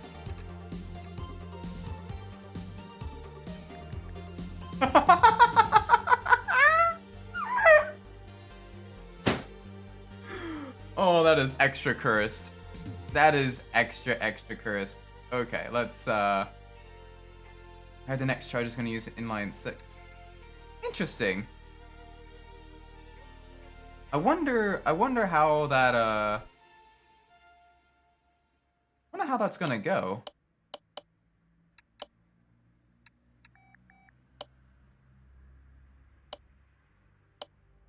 I might go with the black instead. That actually looks really clean. Let's go full saturation. Yeah. That looks pretty good actually.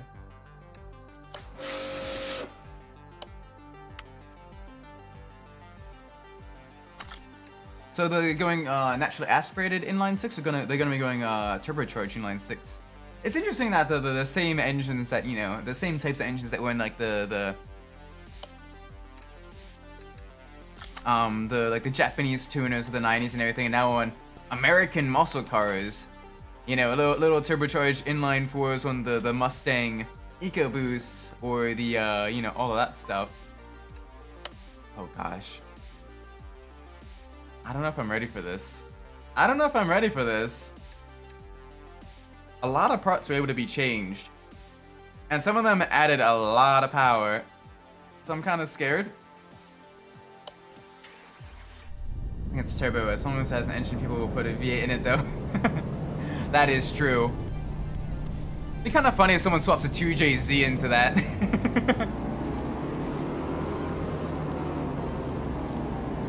Oh.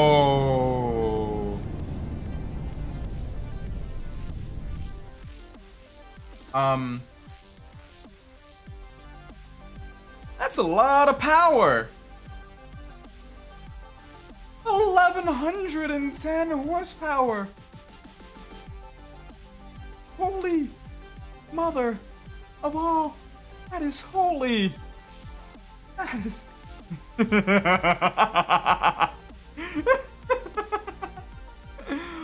Oh my word.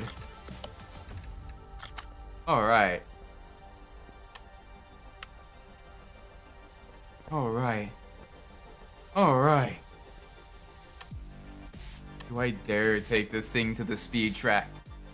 Do I dare take this thing to the speed track? Holy cow. Oh my gosh, the interior. So, you just hear the super Challenger demoniac. Oh my word. You can just hear the supercharger, the whoosh of the supercharger.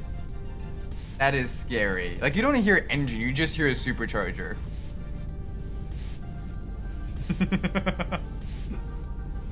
I'm scared, guys. Oh!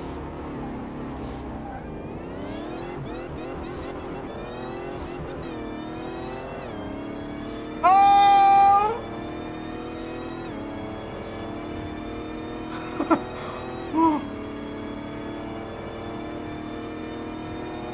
0 to 60 in 3.2 seconds.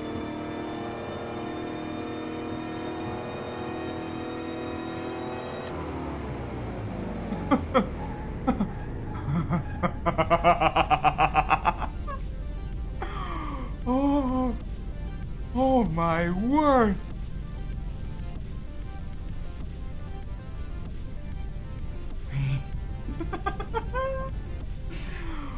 Oh my gosh.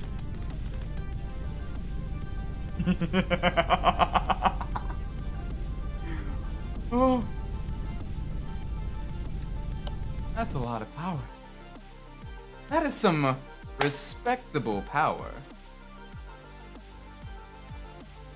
That's when we went back to 1975.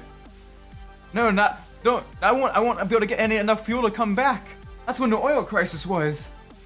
This thing, you know, most cars get, you know, miles per gallon. This, you measure fuel economy in gallons per mile. Oh, holy cow, the speed. This is genuinely terrifying. I can't even form sentences. Wow. Alright, let's move this to parking. Let's go sell our inventory. Oh. Wow. And you know what? Let's go check a barn find. Let's go check a barn find. Before we start the final build. See what else we can find in here. Hopefully something good.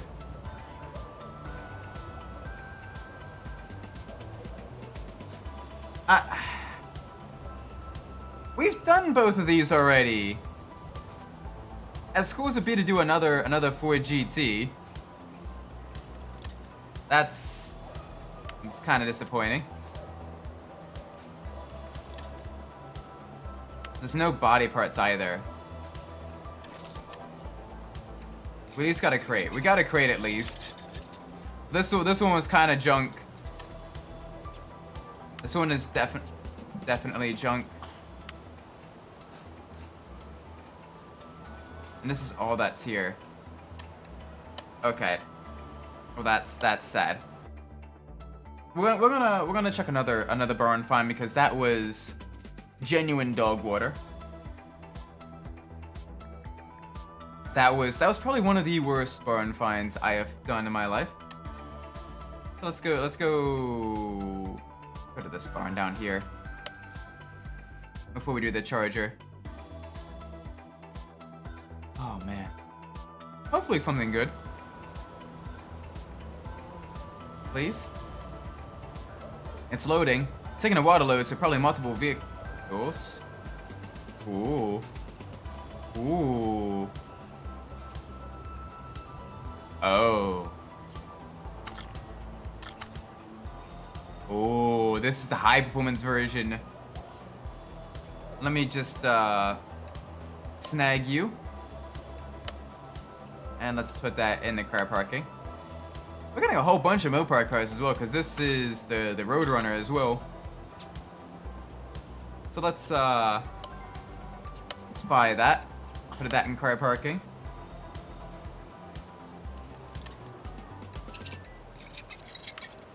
Oh yeah, this is definitely a better barn. So much better a barn than the previous place. So not too many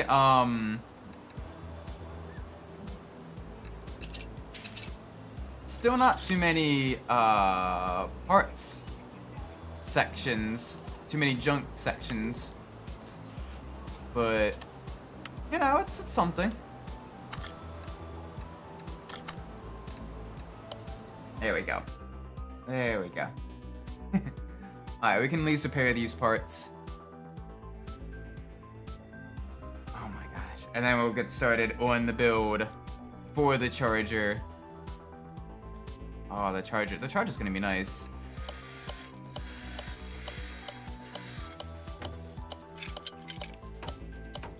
Nice. No crunches yet. No munches or crunches. There we go. So that's good. We can open up this as well. Let's see what's in the case. Ooh, we got some rims. Those are good for selling.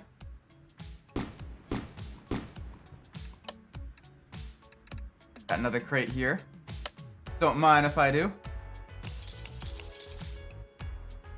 Less useful stuff. We got a push rod. A steering rack. That's at least valuable. Alright, and let's sell all of this. Boom, 4 grand. And we can kind of clear up some of our inventory with all the maps. Alright, let's get that charger in here. Get that charger in here. Wherever it is. I think it's in this one. Maybe it's in this one? I have the charger. Where is the charger?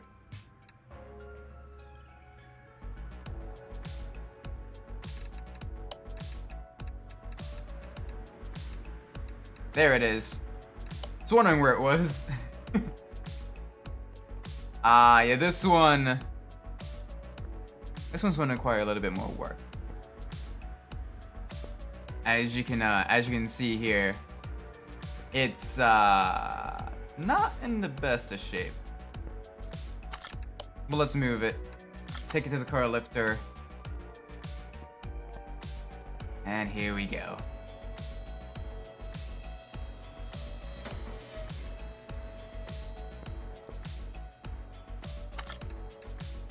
Let's move you to the lifter. Let's move you to the lifter because we're gonna need to use you. And I doubt we're gonna need to use you, but just in case. Yeah, okay. That's nothing. Sweet. There we go. Nope. I want to use you as well to clean up the interior. Nice. There we go. All right. Let's see what we got here. Oh, we got semi-intact drivetrain. I might go with just building the standard Magnum engine. Customizing that, seeing how much power we can get out of that engine. Oh gosh, even the fuel tank is absolutely shot. Oof.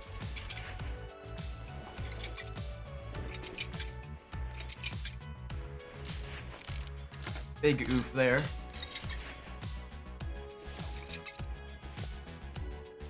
Alright, come on. Get these out of here. Thankfully, very simplistic rear suspension. Moderately simplistic front suspension as well. Which is good. Makes it nice and quick for the rebuilds. That's why I like working on the classic cars as well. One, because usually you get a massive amount of money in the restoration bonus. But also because they are quite nice. Nice and simple. Very good.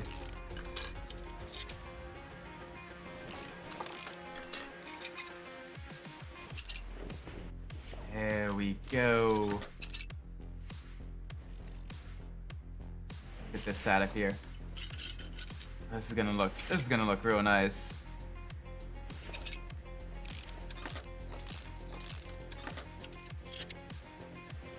I need to get another notepad. I'm on my last page of the notepad. It was a fresh notepad when I first started streaming as well. But nope, it is no longer a fresh notepad. On the bright side, most of the stuff is actually already removed. Oh. Alright, well that's a crunch.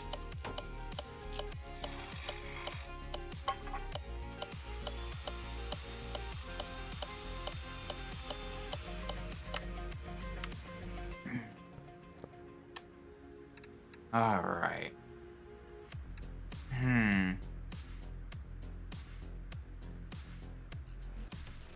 Yeah, alright, so all of that's in truly horrible condition. Alright, so let's see. It's a 235 60 R16. So let's get the Ram Atlanta. Let's see what other options we have for rims as well. See if anything might work just a little bit better than the Atlanta rim. But probably not.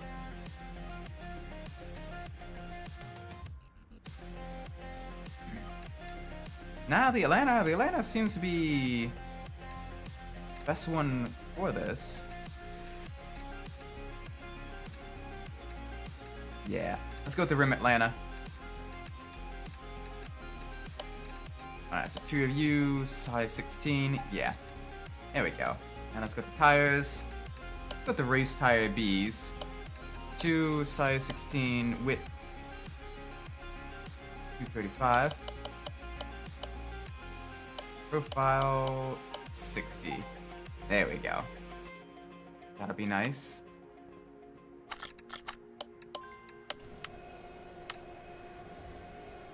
Alright. Let's get the new fuel pump. Get the fuel tank as well. Alright, we need rear shock absorber Bravo. 2 of these.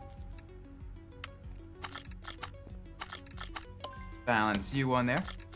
There we go. It's gonna look nice with the white lines on them. Nice and kind of retro. I need small rubber bushings.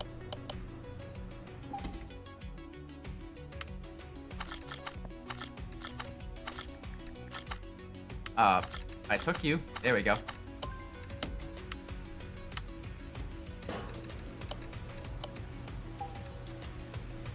Those brake drums. And...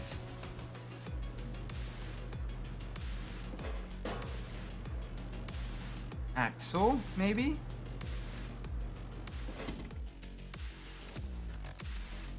Coil spring. Where's the leaf spring?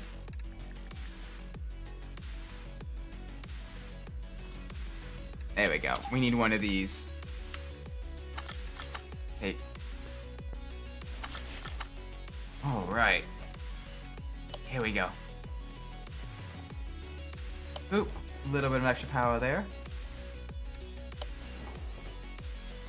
Oop. There we go. Already starting to come together. Alright, so we weren't able to get one of the leaf springs rebuilt. So that's gonna be, something. Both the plates are bad. Cool. So we need one of you, at least two of you. Probably quite a few U-bolts as well. Yeah, we're gonna need two U-bolts.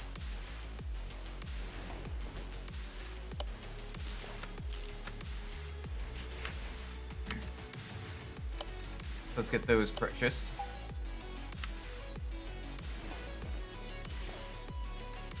Oh, nice. Those are good at least. We will need one wheel hub. Wheel hub 4. There we go.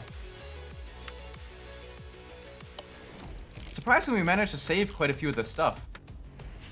I'm quite impressed with that. Let's hope we're able to continue that good luck.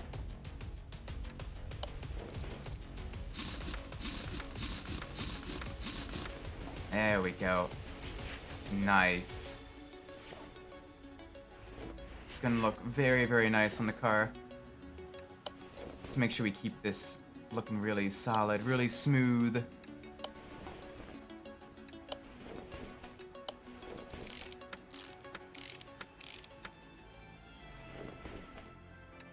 There we go. There we go. Oop. Alright, rear suspension nearly complete.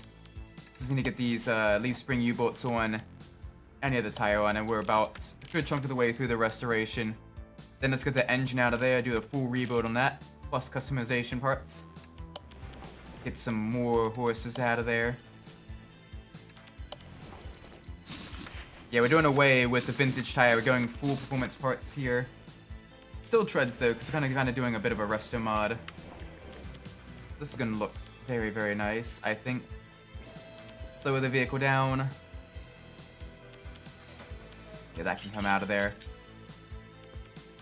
Wait, we may need to raise it up and get rid of the some of the exhaust. Never mind. There is literally nothing to this thing.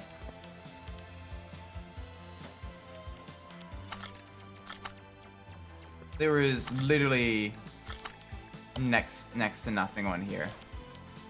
It's a crankshaft and some gear train stuff, and that's it. So that's gonna be interesting.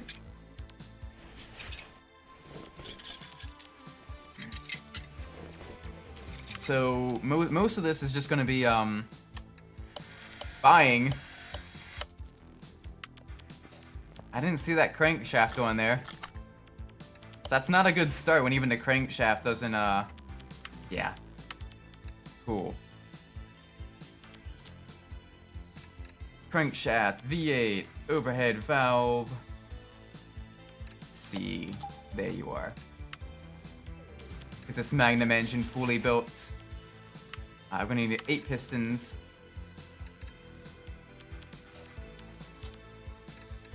Oop. 2, 3, 4, 5, 6, 7, 8.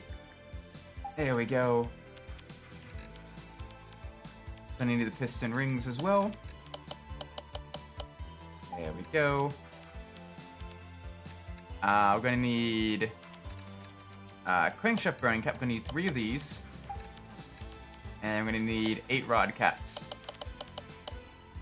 This will at least allow us to get all the pistons in.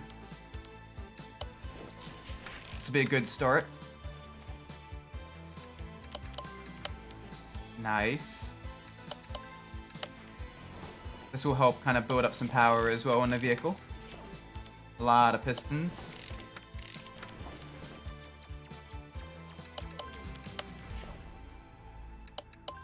Nice. Holy cow. We're basically just kind of building an engine from scratch at this point. We do have a chassis. We do have a rolling chassis.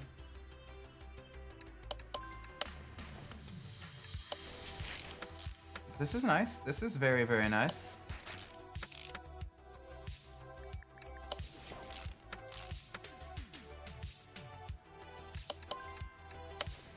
There we go. There we go. Boop. And boop. Nice. Alright. Let's get the gear train stuff in now.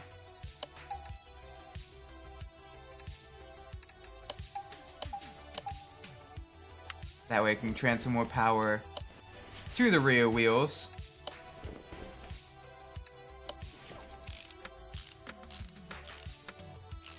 And I'm expecting this to make a solid amount of power. I think. Let's get the oil pan as well.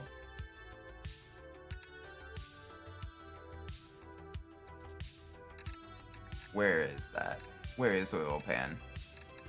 There you are.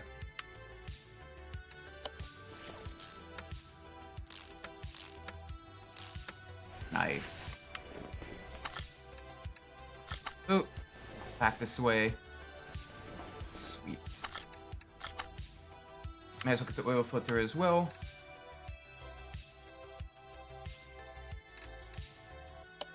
Nice.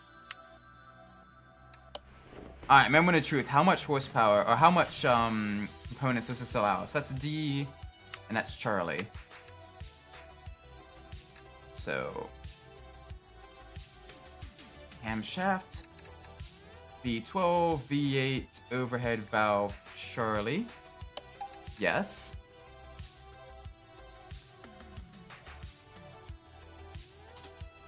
Engine head, V8, overhead valve. Ooh. Interesting. So that doesn't allow us.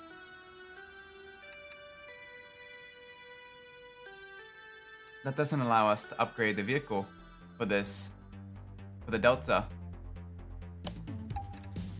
Alright. That is good to know. That is good to know for the Magnum engines.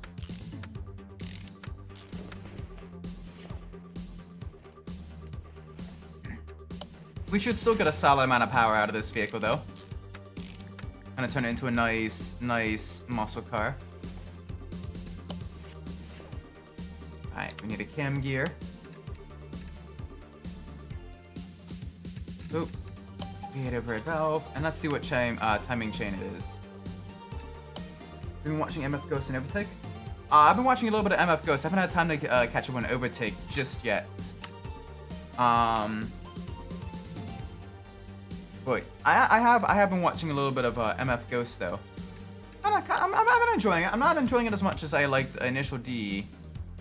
The whatchamacallit, the plot armor is already a little bit more too strong in the first couple of episodes compared to even in Initial D. So it's still fun though. Like it's a good you know nice bit of the grip weight rule is weird. It is very weird. I guess it's the best way to kind of have an excuse to pit the 8.6 versus the you know faster but heavier vehicles versus the more nimble and lightweight 8.6. It's an interesting car. Interesting scenario.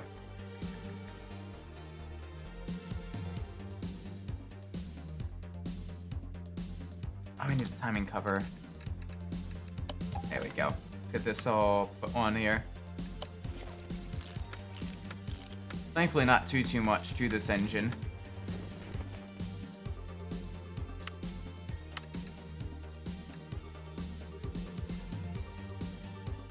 Usually.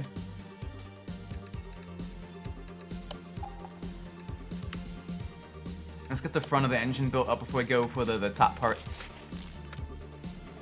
Alright, so we need arms, water pump pulley, and crankshaft pulley. Crankshaft pulley, V8 overhead valve.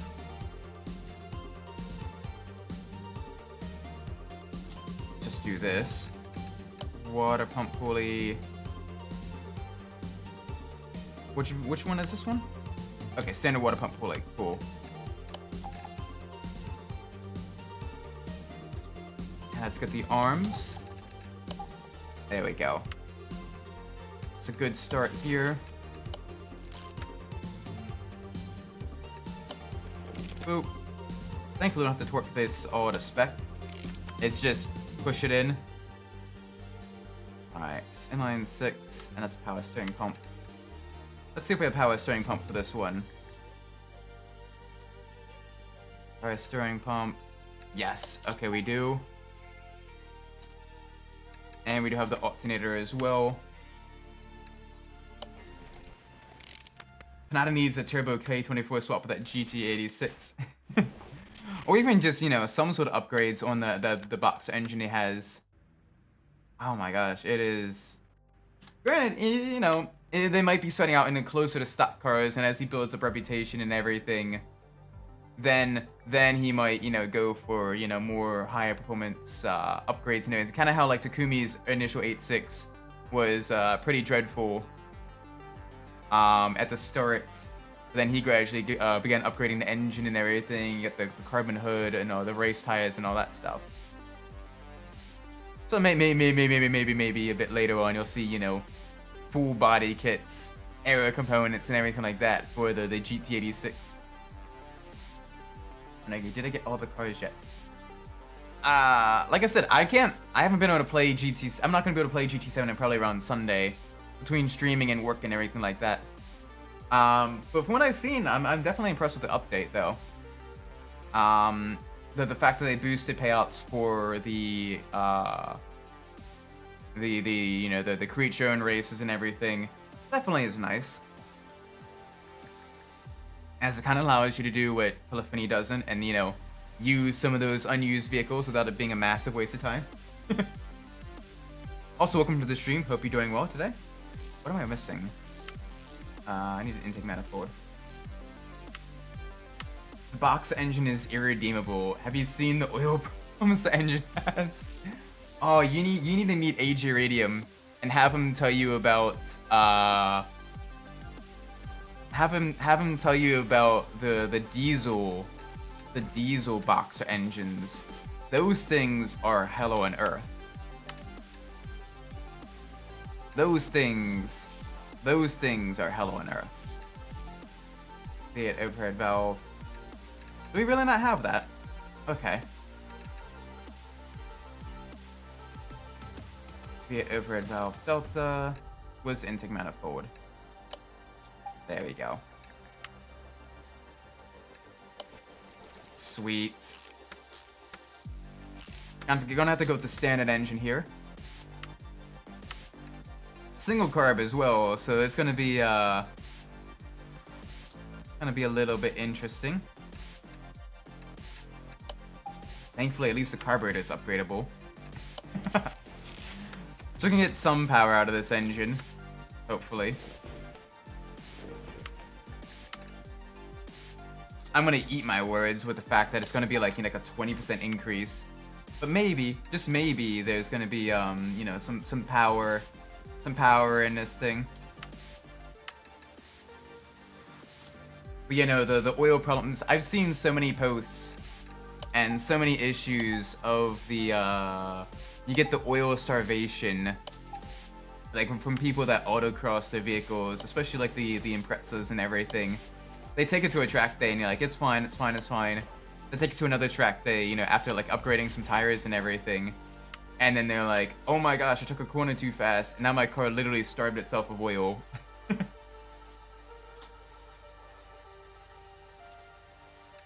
Clib. I know what a clib is.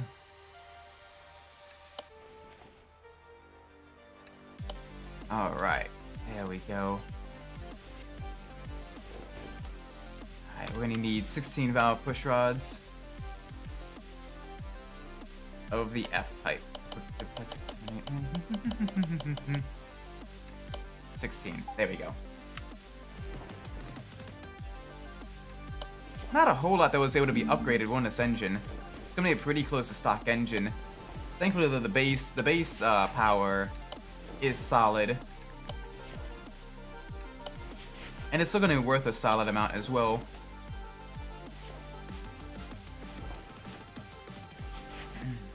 Oh, right. There we go. Boop. I need a rocket arms.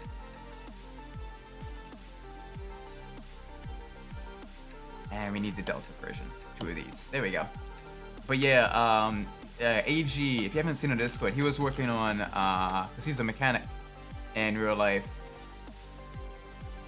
He was working on a customer's vehicle. It was a diesel box engine, and that thing, those are known to have so many issues. So many issues. So, yeah, it was not a fun day for him. How did your engine blow up? I took a left turn. Pretty much, yeah. Absolutely dreadful.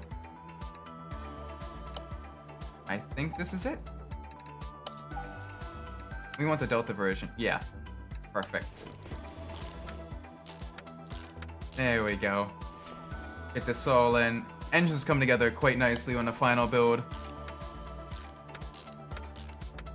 Looks nice. Alright. Let's see what other Delta components they have. There should be a manifold at least. Yeah, there is. Good.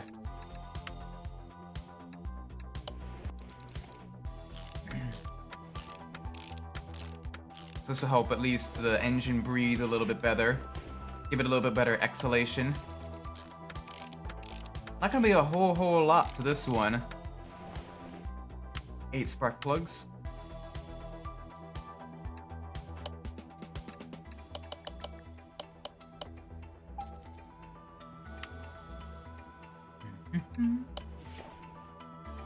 There we go. Alright, back to the other side. Get these spark plugs in there. I'm thinking this will probably be around the mid to low 500 horsepower range. Probably not too much higher than that. I wonder if they get ignition wires. Do we really? Wow. We don't even get ignition wires. That's kind of sad. That is very sad, actually. We gotta use the standard ignition wires because they don't even make the custom ones. Oh, that is super sad.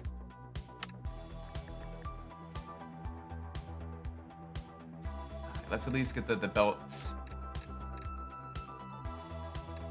Belt A, belt B. There we go. Get this all together. Like, I think the T-Series engine has more customization than this. Like, this is kind of sad, actually. Not a whole lot of customization for a V8. The super short headers always look weird. Oh, these ones? Yeah. They're probably not all that efficient as well because you got one that's going super long. got a medium length one, and then 2 short ones just kind of cutting into there like that. So it's got to be very, very awkward. It probably doesn't make a whole lot of power. Probably chokes the engine out a little bit with that.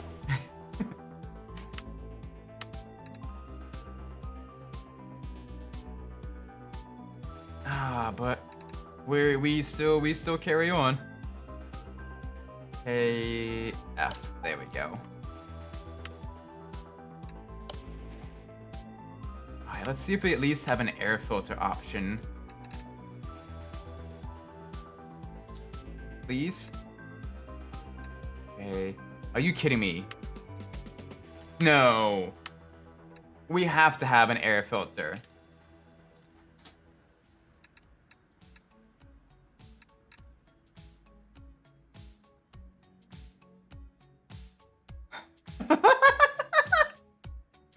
There isn't even an air filter option.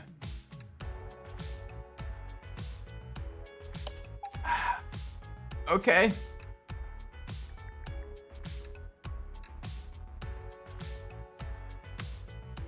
That is sad. That is sad.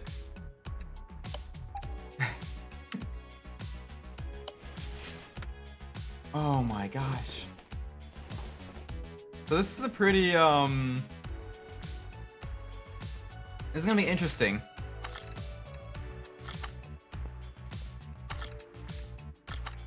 It's gonna be very interesting. Alright, so the base horsepower is 375. If we make even 100 extra horsepower, I'd be genuinely surprised. Because this thing had like no parts available. We didn't even have an air filter option for it. Okay, now I'm gonna pretend I have not seen that engine. I've never seen that engine before in my life. What are you talking about? Oh my word. There's no items. Oh gosh, that's how you know they're bad. Is you can't even attempt to repair the items. It's nope. You gotta buy fresh ones, pal. Okay. And we needed servo. There we go. Guess hoping we at least get some exhaust upgrades. Otherwise, I don't know what to tell you guys. So Magnum engine is definitely a bust in terms of performance upgrades. Which is a shame, it looks really nice. Should have swapped it for the 6-pack. We know the 6-pack, even if it doesn't have the most upgrades, at least is, you know, solid. That's not what I wanted.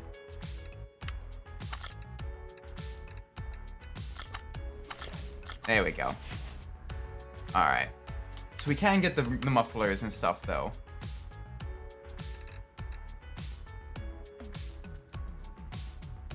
So we need the rear muffler, V8 overhead valve. We need 2 of you. Boop. We need the middle muffler, 2 of you. Boop. And this is at least guaranteed.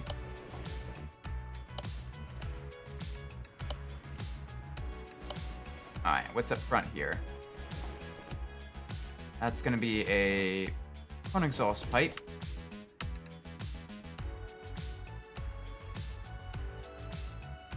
Front exhaust pipe, V8, overhead valve. Nope. Even that doesn't have it. Okay.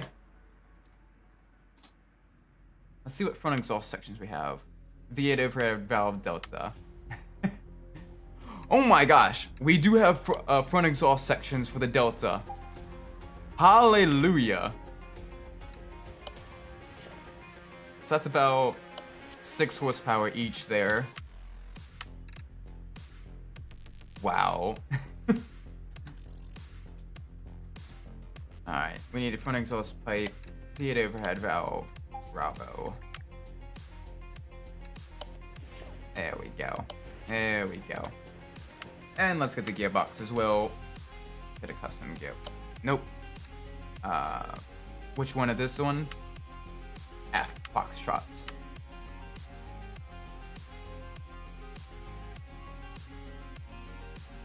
Boom. Thankfully a little bit cheaper.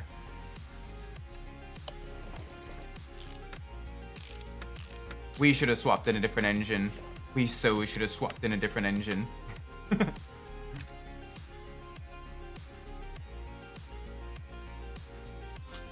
Oh well, we live and learn.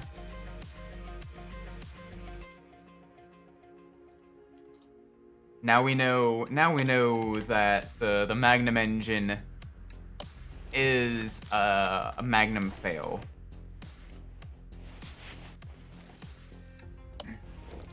Magnum engine is a Magnum dong. It's not exactly powerful. Maybe engine swap next stream? Maybe. I don't know, I might do other vehicles next stream. Besides, we're practically guaranteed to run into vehicles like this again. And it's kind of fun to see exactly how much power we can get out of some of the lower tier engines as well. Besides, I have so many vehicles waiting in the wings that, and I know I'm gonna keep buying more as well. I'm gonna buy more than I end up restoring each stream. So I don't wanna.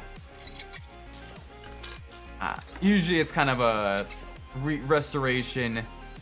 Get a lot of cool shots of it, a lot of cool pictures to upload to the social medias, and then sell it so we can get another vehicle as well. Because it's unlimited number of vehicles.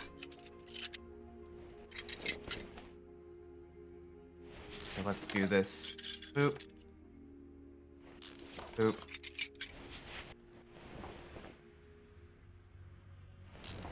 Oh man, this front suspension. This suspension is absolutely dreadful. This is gonna need a lot of replacement components.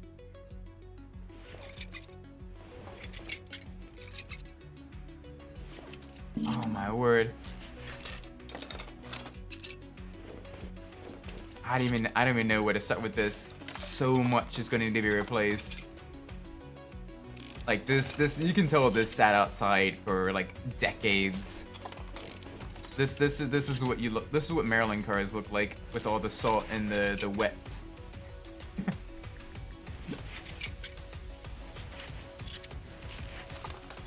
All right. Did I put oil in the engine? I'm a little bit worried that I didn't put oil in the engine. So let's check that real quick.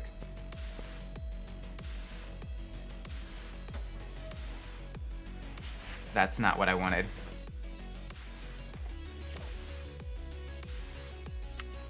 Okay, we did put oil in the engine. This car double wishbone.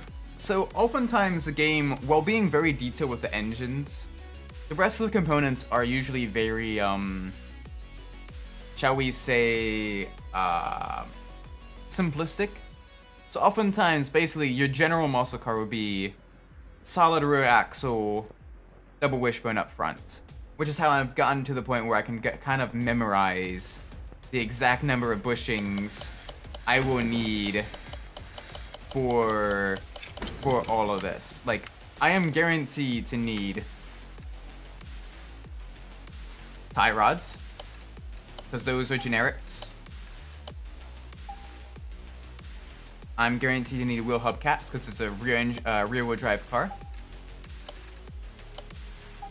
I am guaranteed to need double wishbone shock absorbers, 2 of these.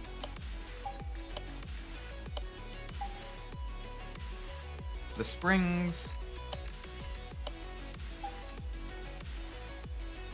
Front sway bar B, because it's a double wishbone.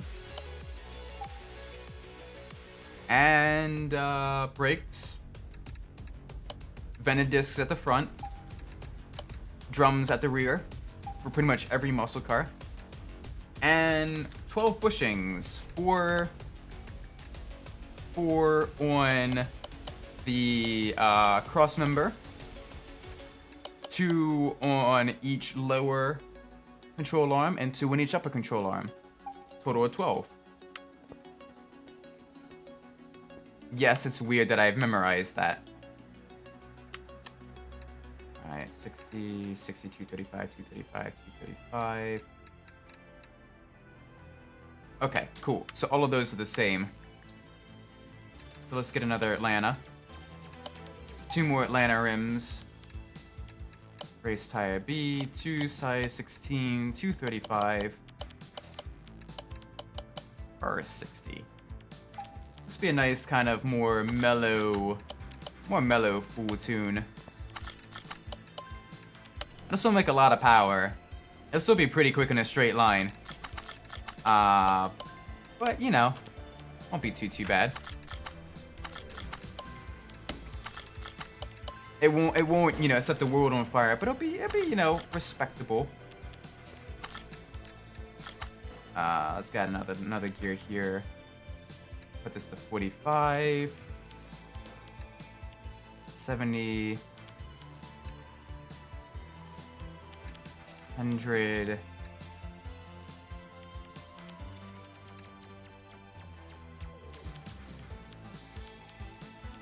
Probably right around there.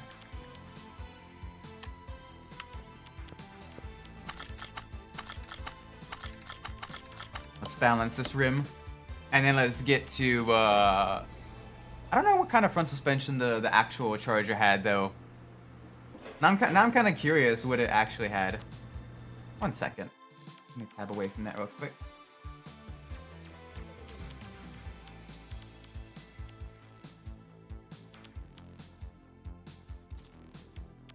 What did the Charger have with the front suspension?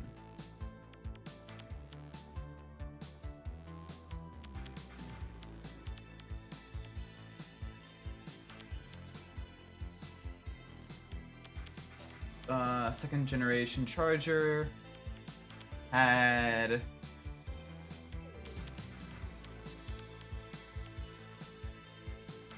give me 1 second.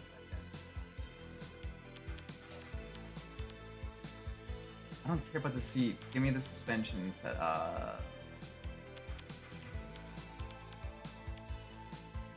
Okay, no, it didn't. I don't think it had double wishbones. I can't find it currently without taking too long.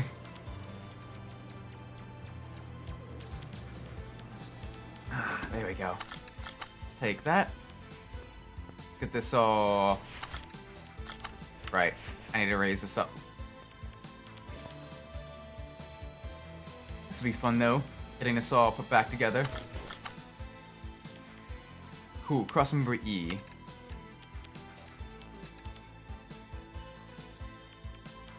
This one we do need to memorize because there's so many different cross members, depending on what kind of engine is in the vehicle. Oh, I forgot about the steering rack. There we go.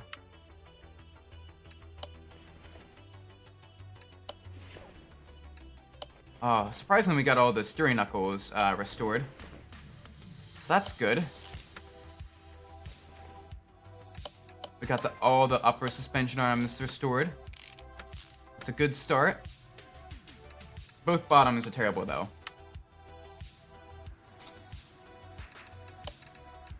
So let's get those bottom suspension arms. Let's get those in here. There we go. Boop. Front end link B, because of course classic muscle car, it's gonna have that. We managed to restore quite a bit of this though. I'm quite surprised. Which leads me to believe there's probably gonna be some issues with the brakes. Yep.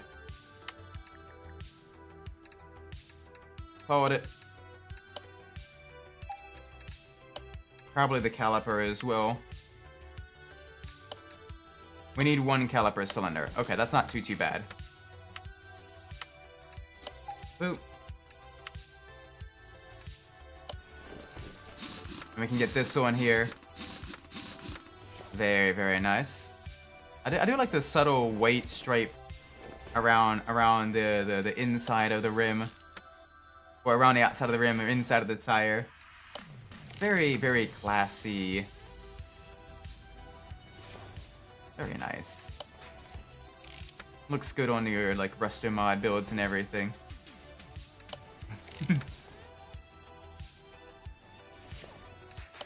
The next game needs to add red line tires though. Those would look nice. If they haven't already. I've not played the most recent Car Mechanic Simulator yet.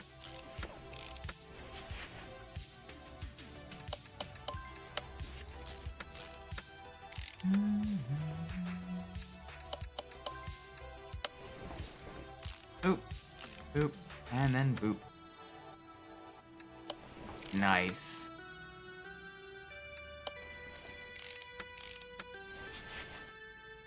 Alright, we're getting real close to getting all the mechanical stuff on here. Then comes interior, then body. Red line tires is Hot Wheels, I love it. Oh, for real, like it looks so good on cars from like the 60s and 70s. It's just an aesthetic. It is so nice. Like it's subtle. It is so subtle, but oh my gosh, it is wonderful.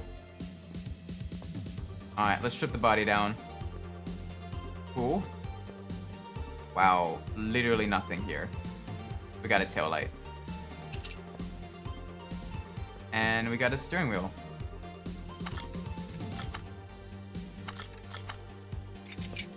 So cool. Alright, so let's get the charger stuff. Let's get all the charger parts in here for the interior. Let's get 2 seats, 1 bench, and 1 steering wheel. There we go. Boop. Boop. Nice and clean. Alright, let's see what body panels we're able to install. The hood. Alright, let's see if we can repair the bumper. Probably not. No. Okay, cool. So let's go here. Charger. Front bumper, door, window, boop, boop, boop. Right fender. We're basically just buying all this stuff because there is not much on the car that's left. Let's get rid of these headlights because headlights can't be restored. Get the new headlights in. So thinking about what kind of color you want this thing. The Charger's a car that looks good, honestly, in pretty much any color. But definitely want you guys to give it a little bit of feedback here for our wonderful highway roller. Gonna look very, very sick. What kind of color options? Alright. So that looks like everything. Alright, so let's get a plates.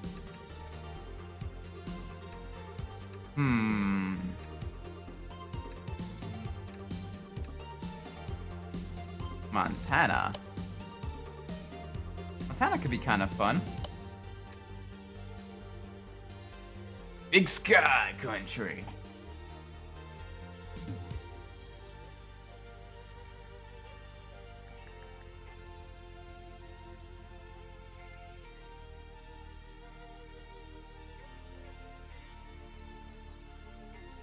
Dodge this. Nah, that's too cryptic.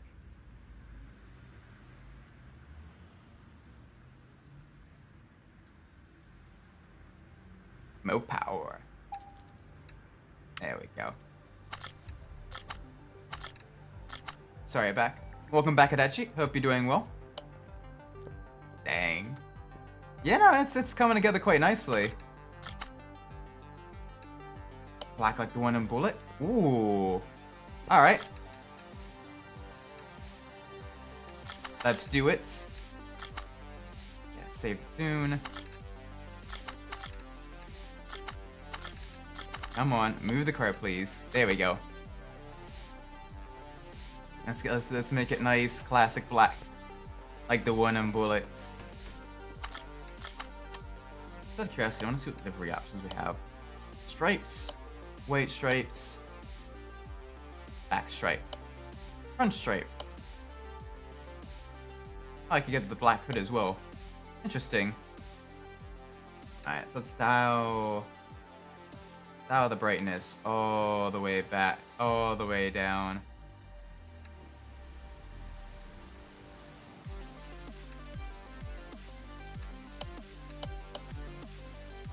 Yeah, nice pearl black.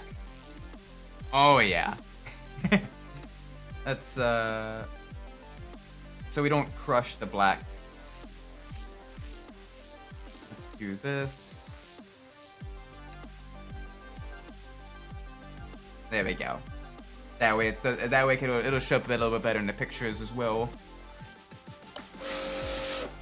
Oh, slick.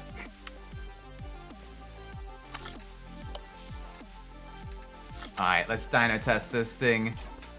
Moment of truth, how much horsepower does the Magnum engine actually make when you tune it?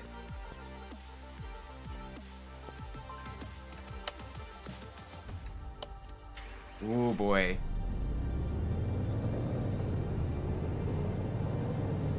It sounds nice.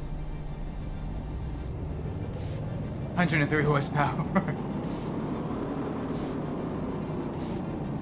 Oh dang, almost 600. That's respectable. That is very respectable. All right.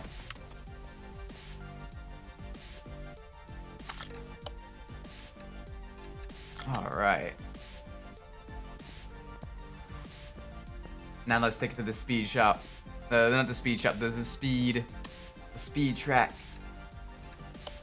Let's see. Let's see how fast this thing goes.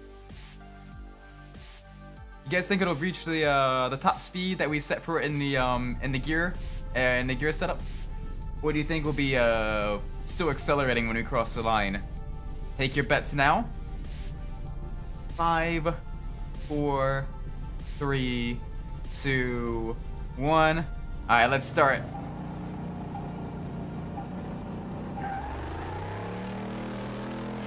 A healthy amount of wheel spin there. 0 to 60 in 3.5 seconds. Very nice.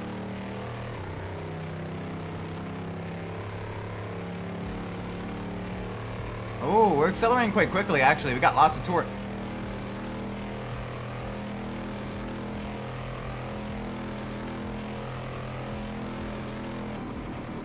Alright, we bounced off the rebel emitter. Just barely. 166 miles an hour. Alright. That's some good stuff. McQueen has no chance. Nope. That Mustang is gonna get eaten for breakfast. Boy, Steve McQueen. He should have brought the Porsche 917 instead. Oh. And in case you guys haven't seen it yet, this was the first build we did on stream today. The Hemi Cuda, where it made 742 horsepower with a fully tuned shaker engine with the license plate Fast Fish.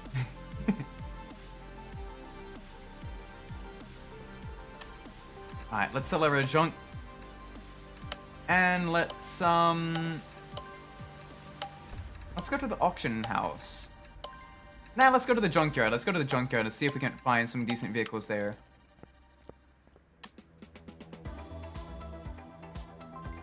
Let's go to the junkyard to wrap up the stream.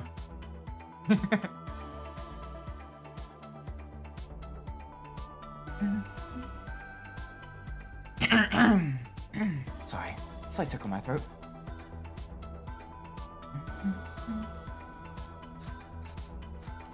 Ooh. Alright, what do we got here?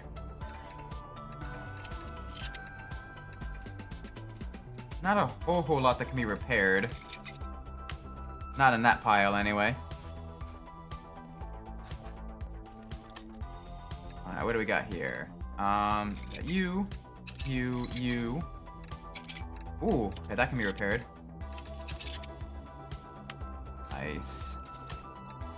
I do see that car over there. We'll take a look at that in just a second. Gonna be getting all of the components.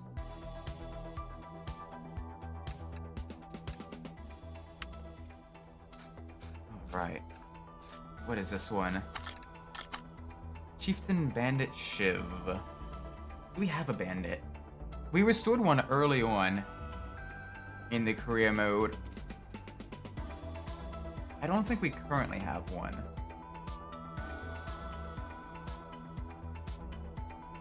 I know we have the GTO, the in-game version of the GTO. I don't think we have the Bandit. Now this one would be a fun one to swap the supercharged V8 into. So let's buy that. Put that in a car parking. What's this one? Lotus Elise, we have that. I know we have that one. And you? We've done the Roadster before. That's the one with the supercharged V8. That one I guarantee we've done. We've done a full build on that one as well, full tune. It is a shame that that one doesn't have any cool livery options. But such is life. I've heard in the later game, in the 2021 version, it has some cool livery options with the hot rod flames and everything. So that'd be something worth checking out. All right, let's take a look, see if we can't find some more body panels. Body panels are the name of the game with this.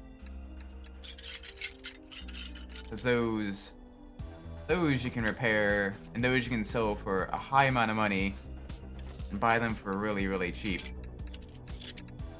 So it is a really easy way to make extra profit on the side, if you're willing to go through the menus and everything. That and rims. Rims are also very valuable. Basically, anything over 15% is worth getting. Even if it's not necessarily from a desirable vehicle, it is worth checking out.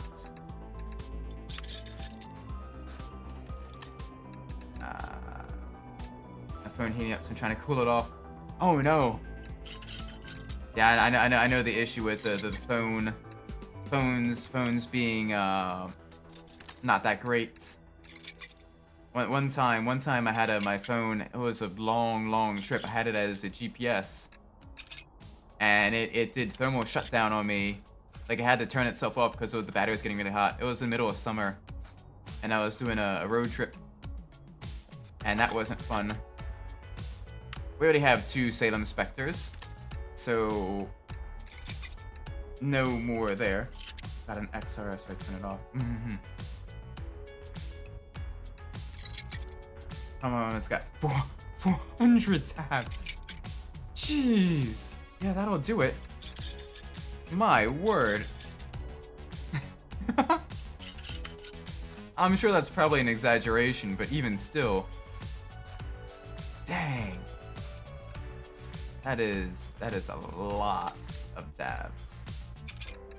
Are you keeping tabs on all of us?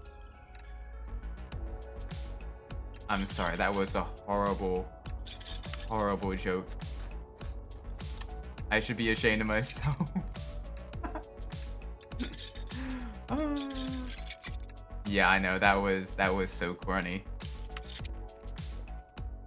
Bonk. Yep. I deserve the bonk. Ooh. Kane Revolution front clamshell? Yes, please. That's worth a pretty penny if you can restore that. Anything else in here? Some decent stuff. Some not so viable stuff, but all of it will make us money in the end. any other cars? We've already done the category Katsumoto, full tune of that. So, okay, we only got one. Only got one good vehicle from here.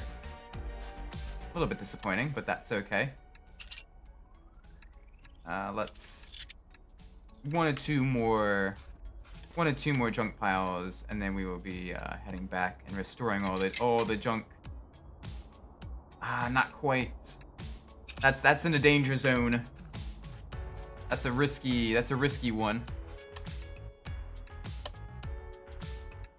Alright, so we bought everything for $3,000. It took us $500 to get there as well. So let's round out the $4,000. Alright, keep that in your head. It's gonna cost probably another like $2,000 to restore or try to restore all the components. But I guarantee we'll be making closer to like $20,000. As you see, it's only like $17. Alright, that one was a bad one. You know, it's only like, you know, about $100-ish bucks to restore components. Some more than others.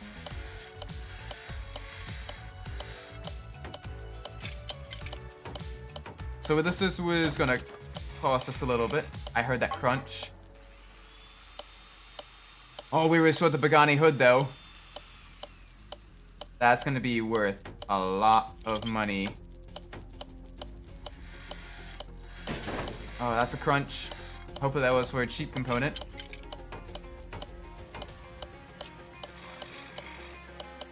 Alright, let's just go through this super fast. Lightning speed. And you can see our money in the top right just kind of rapidly decreasing. Alright. Now we have all the inventory. We managed to restore most things. A few things got crunched. You can see there. A few things got crunched. But we can sell this. So, ooh, we got $14,000. So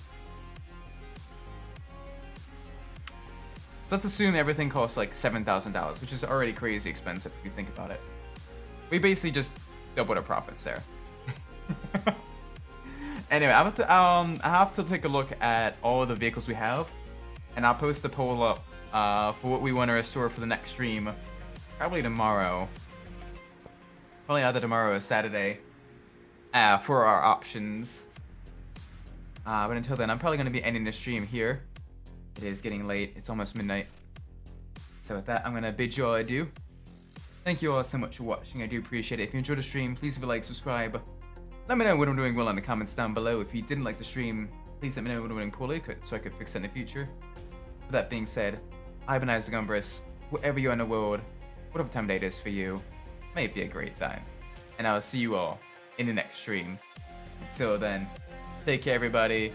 Bye bye!